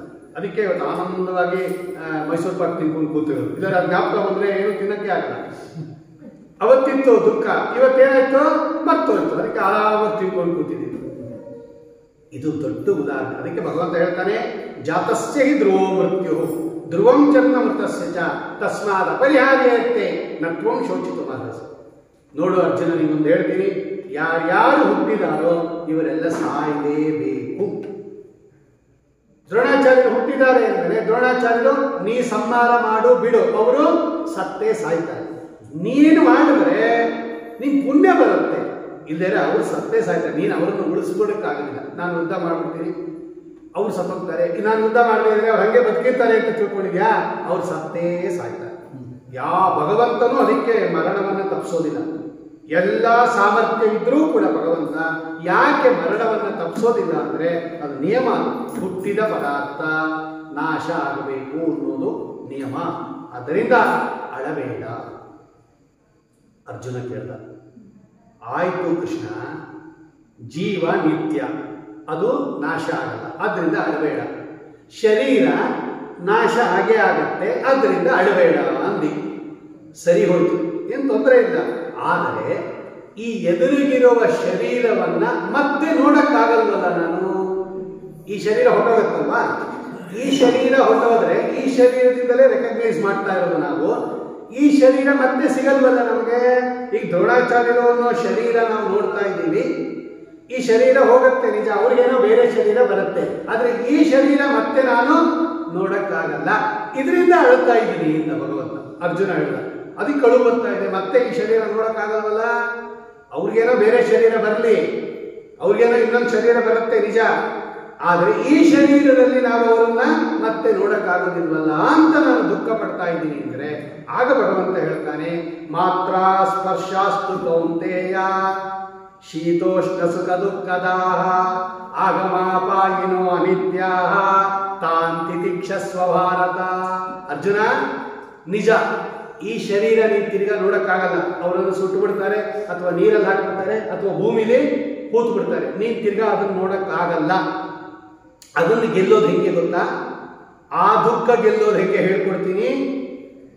ಯಾರ್ಯಾರು ಸಾಯ್ತಾರೆ ಅವಾಗೆಲ್ಲ ಅಳುತ್ಯ ಅಂತ ಕೇಳಿದ ಭಗವಂತ. ನೀ ಸತ್ತಾಗೆಲ್ಲ ಹತ್ತಿದ್ಯಾ? ಸ್ವಲ್ಪ ವಿಚಾರ ಮಾಡುವುದು. ಈಗ ರೋಡಲ್ಲಿ ಹೋಗ್ತಾ ಇರ್ತೀರ, ಯಾವುದೋ ಒಂದು ಹೆಣ್ಣದ್ದು ಮೆರವಣಿಗೆ ಹೋಗ್ತಾ ಇರ್ತೀರಿ, ಡಮ್ ಡಮ್ ಡಮ್ ಅಂತ ಅಳ್ತೀರಾ ನೀವು? ಇಲ್ಲ. ಆ ಥರ ಒಂದು 4-5 ಸಿಗತ್ತೆ ನಿಮಗೆ ರೋಡಲ್ಲಿ ಹೋದ್ರೆ, ಅಥವಾ ಚಾಮರಾಜಪೇಟೆಗೆ ಹೋದ್ರೆ 10 ಸುಡ್ತಾ ಇರ್ತಾರೆ. ಏನು ಅಳಲ್ವಲ್ಲ ನಾವು? ಅಳ್ತೀರಾ? ಅಳಲ್ಲ. ಆವಾಗ ಕಳ್ಳಿಲ್ಲ ನೀವು? ದಿನಾಗಲೂ ದಾರಿಲಿ ಹೋಗುವಾಗ ಬೇಕಾದಷ್ಟು ಶವವನ್ನ ನೋಡ್ತೀವಲ್ಲ, ಅವಾಗೆಲ್ಲ ಅಳ್ತಾ ಇರ್ತೀರಾ? ಇನ್ನೂ ಚೆನ್ನಾಗಿ ಕಾಣಲಿ ಅಂತ ಮಾಡಿ ಮೇಲೆ ನಿಂತ್ಕೊಂಡು ನೋಡ್ತಾರೆ ಕೆಲವು ಸಲ ಸಂದರ್ಭದಲ್ಲಿ ಖುಷಿಯಿಂದ. ಅವಾಗ ಹತ್ತಿರ ನೀನು ಯಾಕೆ ಅಳ್ಳಿಲ್ಲ? ಅವಾಗ ಯಾವಾಗ ಶರೀರ ಇನ್ನೊಂದ್ಸಲ ಅದನ್ನು ನೋಡಕ್ಕಾಗಲ್ಲ ಅಂತ ಗೊತ್ತಿದೆ ತಾನೆ, ಯಾಕೆ ಅಳ್ಳಿಲ್ಲ? ಯಾಕೆ ಅಳ್ಳಿಲ್ಲ? ಅದೇ ನಮ್ಮವ್ರು ಯಾರಾದ್ರು ಸತ್ರು ಆವಾಗ ನಿಮ್ಮ ಕಣ್ಣಲ್ಲಿ ನೀರು ಬರುತ್ತೆ. ಯಾಕೆ ಬರುತ್ತೆ ಕೇಳ್ದ ಭಗವಂತ. ಯಾಕಪ್ಪ?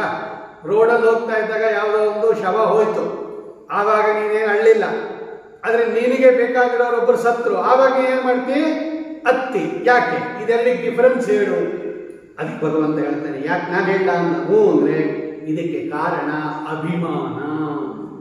ಇವರು ನನ್ನವರು ಎನ್ನುವ ಅಭಿಮಾನ ದುಃಖಕ್ಕೆ ಕಾರಣನೇ ಹೊರತು ಪದಾರ್ಥ ಕಾರಣ ಅಲ್ಲ. ಅಲ್ಲೂ ಡೆಡ್ ಬಾಡಿ ಇದೆ, ಇಲ್ಲೂ ಡೆಡ್ ಬಾಡಿ ಇದೆ. ಅದು ನೋಡಿದಾಗ ದುಃಖ ಬರಲಿಲ್ಲ, ಇದು ನೋಡಿದಾಗ ದುಃಖ ಬಂದ್ಬಿಡ್ತು. ಡೆಡ್ ಬಾಡಿ ಏನು ಇನ್ಫಾರ್ಮೇಶನ್ ಬಂದರೆ ಸಾಕು ಒಳಗೆ ಶುರು ಮಾಡ್ಬಿಡ್ತಾನೆ. ಯಾಕೆ? ಅದನ್ನು ಹೇಳ್ತಾನೆ ಭಗವಂತ. ಮಾತ್ರ ಸ್ಪರ್ಶಾಸ್ತು ಕೌಂತೆಯ ಶೀತೋಷ್ಣ ಸುಖ ದುಃಖದಾಹ ಆಗಮಾಪಾಯಿನೋ ಅನಿತ್ಯಾ ತಾಂತಿ ತಿಕ್ಷಸ್ವ ಭಾರತ. ಅರ್ಜುನ, ದುಃಖಕ್ಕೆ ಮರಣ ಕಾರಣ ಅಲ್ಲ, ಇವರು ನನ್ನವರು ಎನ್ನುವ ಅಭಿಮಾನ ಕಾರಣ. ಆ ಅಭಿಮಾನ ಕಿತ್ತು ಬಿಸಾಕೋ, ಆಗ ಇವ್ರನ್ನ ನೋಡಿದ್ರು ನಿಂಗೆ ದುಃಖ ಬರಲ್ಲ. ಅಲ್ಲಿ ನೋಡಿದಾಗ ನಿಂಗೆ ಹೆಂಗೆ ದುಃಖ ಬರಲಿಲ್ಲ? ಅವ್ರು ನಮ್ಮೋರಲ್ಲ, ಯಾವುದೋ ಹೋಗ್ತಾ ಇತ್ತು ಮೆರವಣಿಗೆ, ಅವ್ರು ನಮ್ಮೋರಲ್ಲ ಸತ್ತಿರೋದು, ಅದಕ್ಕೆ ದುಃಖ ಬರಲಿಲ್ಲ. ಇಲ್ಲಿ ಯಾಕೆ ದುಃಖ ಬಂತು? ಇವರು ನಮ್ಮವರು ಅನ್ನೋ ಕಾರಣ. ಇಲ್ಲೂ ಕಿತ್ತಾಕ್ಬಿಡು, ಇವರು ನಮ್ಮವರು ಅನ್ನೋದು ಇಲ್ಲೂ ಕಿತ್ತಾಕ್ಬಿಡು, ಅವಾಗ ಇವ್ರನ್ನ ನೋಡಿದ್ರು ದುಃಖ ಬರಲ್ಲ. ಈಗ ದ್ರೋಣಾಚಾರ್ಯರು ನಮ್ಮವರು ಅಂತಿದೆ ನಿನಗೆ, ಅದಕ್ಕೆ ದುಃಖ. ಈ ಅಭಿಮಾನ ಇದೆಯಲ್ಲ, ಇದನ್ನು ಕಿತ್ತಾಕ ತಾನು ತಿತಿಕ್ಷಸ್ವ, ಅದನ್ನು ವಿಫಲೀಕರಿಸು, ಆವಾಗ ನಿಮಗೆ ಸಮಾಧಾನ ಆಗುತ್ತೆ, ಸರಿಯಾಗಿರುತ್ತೆ. ಸ್ವಾಮಿ ಹೇಳ್ತಾನೆ. ಇನ್ನೊಂದು ಹೇಳ್ಬಿಟ್ಟು ಮುಗಿಸ್ಕೊಂಡೆ. ಈಗ ನೋಡ್ರಿ, ಏರೋಪ್ಲೇನ್ ಹೋಗ್ತಾ ಇರುತ್ತೆ, ಇದ್ದಕ್ಕಿದ್ದಂತೆ ಕ್ರ್ಯಾಶ್ ಆಗಿಬಿಡುತ್ತೆ ಏರೋಪ್ಲೇನ್. ಕಾರಣಾಂತರಗಳಿಂದ ಏನಾಗುತ್ತೆ? ಚೂರು ಚೂರು ಆಗಿಬಿಡುತ್ತೆ. ಅದನ್ನೆಲ್ಲ ನೀವು ನೋಡ್ತಾನೆ ಇರ್ತೀರ, ಟಿವಿಯಲ್ಲಿ ನೋಡ್ತೀರಾ, ಪೇಪರಲ್ಲಿ ನೋಡ್ತೀರಾ. ಅಳ್ತೀರಾ ನೀವು? ಅಳ್ಳಲ್ಲ, ಆರಾಮಾಗಿರ್ತೀವಿ. ನೋಡ್ತೀವಿ, ಇನ್ನೂ 3-4 ಸಲ ನೋಡ್ತೀವಿ, ಹೆಂಗೆ ಹೊತ್ಕೋತು, ಹೆಂಗೆ ಉರಿತು, ಹೆಂಗೆ ಬಿದೋಯ್ತು. ಬಿಲ್ಡಿಂಗ್ಗಳು ಹತ್ಕೊಂಡ್ಬಿಡುತ್ತೆ, ಬಿಲ್ಡಿಂಗ್ಗಳ ಬೆಂಕಿ ಹತ್ಕೊಂಡ್ಬಿಡುತ್ತೆ, ಅದೆಲ್ಲ ನೋಡ್ತೀವಲ್ಲ. ಅಳ್ತೀರಾ ನೀವು? ಅಳಲ್ಲ. ಯಾಕೆ? ಅಲ್ಲಿ ಒಳಗಿರೋರು ಯಾರು ನಮ್ಮೋರಲ್ಲ. ಅದೇ ಆ ಏರೋಪ್ಲೇನಲ್ಲಿ ನಿಮ್ಮೋರು ಯಾರನ್ನ ಹೋಗ್ತಾ ಇದ್ರು ಅಂತ ಇಟ್ಕೊಳ್ರಿ. ಈಗ ನೋಡಿ ಶಂಕ ಹೊಡಿತಾರೆ. ಯಾವ ಏರೋಪ್ಲೇನು ಡಿಕ್ಕಿ ಹೊಡಿತು ಅಥವಾ ಯಾವ ಏರೋಪ್ಲೇನು ಕ್ರ್ಯಾಶ್ ಆಯಿತು, ಅಲ್ಲಿ ನಿಮ್ಮ ಮಕ್ಕಳು, ಮೊಮ್ಮಕ್ಕಳು, ನಿಮ್ಮ ಬಳಗದವರು ಯಾರಾದರೂ ಅದರಲ್ಲಿ ಪ್ರಯಾಣ ಮಾಡ್ತಾ ಇದ್ರೆ ನ್ಯೂಸ್ ಬರುತ್ತೆ, ಅದರಲ್ಲಿ ಇದ್ದವರೆಲ್ಲ ಸತ್ತೋಗಿದ್ದಾರೆ, ಯಾರು ಬದುಕಿಲ್ಲ ಅಂತ ನಿಮ್ಗೆ ನ್ಯೂಸ್ ಬಂದರೆ ನಮ್ಮೂರು ಹೋದ್ರು ಗೊತ್ತಾಯ್ತಾರೆ, ಆವಾಗ ಅಳಕ್ಕೆ ಶುರು ಮಾಡ್ತಾರೆ. ನೋಡಿ, ಇದುವರೆ ತನಕ ಅಳ್ತಾ ಇರಲಿಲ್ಲ, ಈಗ ಅದರಲ್ಲಿ ನಿಮ್ಮ ಹುಡುಗನು ಒಬ್ಬ ಸೇರ್ಕೊಂಡ್ಬಿಟ್ಟಿದ್ದ ಅಂದರೆ ಆವಾಗ ಏನು ಮಾಡ್ತೀಯ? ಅಳಕ್ಕೆ ಶುರು ಮಾಡ್ತೀಯ. ಇನ್ನೊಂದು ಕೇಸ್ ಹೇಳ್ತೀನಿ ಕೇಳ್ರಿ ಅಂತ ಕೃಷ್ಣ. ಆ ಏರೋಪ್ಲೇನಲ್ಲೇ ನಮಗೆ ಆಗದೆ ಇರೋರು ಯಾರೋ ಒಬ್ಬರಿದ್ದಾರೆ ಅಂತ ತಿಳ್ಕೊಳ್ರಿ, ನಮ್ಗೆ ಕಂಡ್ರೆ ಆಗಲ್ಲ ಅವ್ರನ್ನ, ಅವರಿದ್ದಾರೆ ಅಂದರೆ ನಗಕ್ಕೆ ಶುರು ಮಾಡ್ತಾನೆ ಅವನು. ಹೋದ್ನೆಲ್ಲ ಪೀಡೆ ಇವತ್ತು ಅಂತ. ನೋಡಿ, ಯಾರು ಇಲ್ಲದೆ ಇದ್ದಾಗ ಇವ್ನು ಸುಮ್ಮನೆ ಇದ್ದ, ತಮ್ಮೋರಿದ್ದಾಗ ಅಳಕ್ಕೆ ಶುರು ಮಾಡ್ದ, ತನಗೆ ಬೇಡದೇ ಇರೋರಿದ್ದಾಗ ನಗಕ್ಕೆ ಶುರು ಮಾಡ್ದ. ಯಾಕಪ್ಪ ಈ ಡಿಫರೆನ್ಸು? ಯಾಕೆ ಅಂದರೆ ಇವರು ನನ್ನವರು ಅನ್ನುವ ಕಾರಣ, ಅಭಿಮಾನ. ಎಷ್ಟು ಜನ ಸತ್ರು? 500 ಜನ ಹೋದ್ರು, ಅವ್ರು ಯಾರು ನಮಗೆ ಸಂಬಂಧಪಟ್ಟಿದ್ದಾರೆ. ಅದಕ್ಕೆ ನಾವು ಯಾರು ಅಳ್ಳೇ ಇಲ್ಲ. ಅಯ್ಯೋ ಪಾಪ ಅಂದ್ಬಿಡ್ತೀವಿ ಅಷ್ಟೇ. ಊಟ ತಿಂಡಿ ಬಿಟ್ಟು ಅಳ್ತಾ ಕೂತ್ಕೋತೀವ? ಏನಿಲ್ಲ. ಇನ್ನು ಟೀ ಕುಡಿತಾ ಬಿಸ್ಕತ್ ತಿಂತ ನೋಡ್ತೀವಿ 2-2 ಸಲ ಚಳಿಗೆ. ಇನ್ನೊಂದ್ಸಲ ಹಾಕೋದು ನೋಡೋಣ ಹೆಂಗೆ ಏರೋಪ್ಲೇನ್ ಬಿದ್ದೋಯ್ತು ಅಂತ. ಅದೇ ನಮ್ಮೋರಿದ್ದಾರೆ ಅಂದಾಗ ಅವ್ರು ಫೋನ್ ಮಾಡಿ, ಇವ್ರಿಗೆ ಫೋನ್ ಮಾಡಿ, ಅಲ್ಲಿದೆ ಇಲ್ಲಿದೆ, ಅದನ್ನು ಡೆಡ್ ಮಾಡಿ ತರಿಸ್ಬೇಕು, ಅದು ಮಾಡಬೇಕು, ಹಿಂಗೆ ನೋಡಿ ಶುರುವಾಯ್ತು. ಇದನ್ನು ಭಗವಂತ ಹೇಳ್ತಾರೆ. ಕೇವಲ ಪದಾರ್ಥ ಮತ್ತು ಇಂದ್ರಿಯಗಳ ಸನ್ನಿಕರ್ಷ ಅಂದರೆ ನಮ್ಮ ಕಣ್ಣು ಪದಾರ್ಥವನ್ನು ನೋಡೋದು ಮಾತ್ರ ದುಃಖಕ್ಕೆ ಕಾರಣ ಅಲ್ಲ. ಇಷ್ಟೇ ದುಃಖಕ್ಕೆ ಕಾರಣ ಆಗಿದ್ರೆ ನೋಡಿದ್ದಕ್ಕೆಲ್ಲ ಅಳಬೇಕಾಗಿತ್ತು ನಾವು. ಆವಾಗ ನೀವು ಯಾವ ಹೆಣ ಸಿಕ್ಕಿದ್ರೂ ಅಳಬೇಕಾಗಿತ್ತು, ಯಾವ ಹೆಣ ನೋಡಿದ್ರೂ ಅಳಬೇಕಾಗಿತ್ತು. ಅದು ಕಾರಣ ಅಲ್ಲ. ಇಲ್ಲಿ ಮಾತ್ರ ಯಾಕತ್ರಿ ಅಂದರೆ ಇಲ್ಲಿ ಅಭಿಮಾನ ಇದೆ. ಇಂದ್ರಿಯ ಪ್ಲಸ್ ಪದಾರ್ಥ ಪ್ಲಸ್ ಅಭಿಮಾನ ಇದೆ ಇಲ್ಲಿ. ಅಲ್ಲಿ ಇಂದ್ರಿಯ ಪದಾರ್ಥ ಇತ್ತಷ್ಟೇ, ಅಭಿಮಾನ ಇರಲಿಲ್ಲ, ಅದಕ್ಕೆ ದುಃಖ ಬರಲಿಲ್ಲ. ಇಲ್ಲೇನಾಗಿದೆ? 3 ಬಂದ್ಬಿಟ್ಟಿದೆ. ಈ ಅಭಿಮಾನ ಅನ್ನೋದು ಇಲ್ಲೂ ತೆಗೆದುಬಿಡು, ಆವಾಗ ಇಲ್ಲೂ ಕೂಡ ಆರಾಮಾಗಿರ್ಬೋದು. ಅದಕ್ಕೆ ಜ್ಞಾನಿಗಳು ಯಾವ ಪದಾರ್ಥದ ಮೇಲೂ ಅತಿಯಾದ ಅಭಿಮಾನವನ್ನ ಹಾಕ್ಕೊಳ್ಳೋದಿಲ್ಲ. ಇದಾರೆ ಇದ್ದಾರೆ. ಭಗವಂತ ಇಟ್ಟಿದ್ದಾನೆ, ಭಗವಂತ ಕರ್ಕೊಂಡು ಹೋದ. ನೋಡಿ, ಇಷ್ಟೇ ಇರ್ತಾರೆ. ಭಗವಂತ ಕೊಟ್ಟ, ಭಗವಂತ ಕಿತ್ಕೊಂಡ. ಕೊಟ್ಟ ದೇವ ಕಿತ್ತುಕೊಂಡು ಒಯ್ಯುವಾಗ ಕುಟ್ಟಿಕೊಂಡು ಅಳುವಿರೇಕು ಅಂತಾರೆ ದಾಸರಾಯ. ಕೊಟ್ಟ ಪರಮಾತ್ಮ ಕಿತ್ತುಕೊಂಡು ಹೋಗುವಾಗ ಕುಟ್ಟಿಕೊಂಡು ಅಳುವಿರೇಕು ಅಂತ ಇದೇ ಮಾತಾಡ್ತಾರೆ ಅವರು. ಅವನು ಕೊಟ್ಟಿದ್ದು ಅವನು ತಗೊಂಡಿದ್ದಾನೆ, ನೀವ್ಯಾಕೆ ಅಳ್ತೀರಾ? ಈ ತರ ಯಾರಿಗೆ ಮನೋಭಾವ ಇರುತ್ತೋ ಇವರಿಗೆ ಮನೆಯಲ್ಲಿ ಏನು ಅನಾಹುತ ಆದರೂ ಕೂಡ ಇವರಿಗೆ ದುಃಖ ಬೇರೆಯವರಷ್ಟು ಆಗಲ್ಲ ಅಂತಿಲ್ಲ, ಬೇರೆಯವರಷ್ಟು ಆಗಲ್ಲ. ಆದ್ದರಿಂದ ಅಭಿಮಾನವನ್ನು ನೀನು ತ್ಯಾಗ ಮಾಡಿ ಈ ದ್ರೋಣಾಚಾರ್ಯರಾಗಲಿ, ಭೀಷ್ಮಾಚಾರ್ಯರಾಗಲಿ, ಕರ್ಣ ಇವರ ಮರಣವನ್ನು ನೀನು ಸಹಿಸ್ಕೋ ಅಂತ ಅರ್ಜುನನಿಗೆ ಹೇಳುವ ರೀತಿಯಲ್ಲಿ ಅರ್ಜುನನನ್ನು ನೆಪ ಮಾಡಿಕೊಂಡು ಭಗವಂತ ನಮಗೆಲ್ಲ ಉಪದೇಶ ಮಾಡ್ತಾ ಇದ್ದಾನೆ. ಉಳಿದ ವಿಷಯವನ್ನೆಲ್ಲ ನಾಳೆ ದಿವಸ ಚಿಂತನೆ ಮಾಡೋಣ. ಶ್ರೀಕೃಷ್ಣ ಅರ್ಪಣಮಸ್ತು. ಕಾಯೇನ ವಾಚ ಮನಸೇಂದ್ರಿಯರ್ವಾ ಬುದ್ಧ್ಯಾತ್ಮನಾ ವಾ ಪ್ರಕೃತಿ ಸ್ವಭಾವಾತ್ ಕರೋಮಿ ಯದ್ಯತ್ ಸಕಲಂ ಪರಸ್ಮೈ ನಾರಾಯಣಾಯೇತಿ ಸಮರ್ಪಯಾಮಿ. ಶ್ರೀಕೃಷ್ಣ ಅರ್ಪಣಮಸ್ತು. ಶ್ರೀಮದ್ವೇಷಾರ್ಪಣಮಸ್ತು.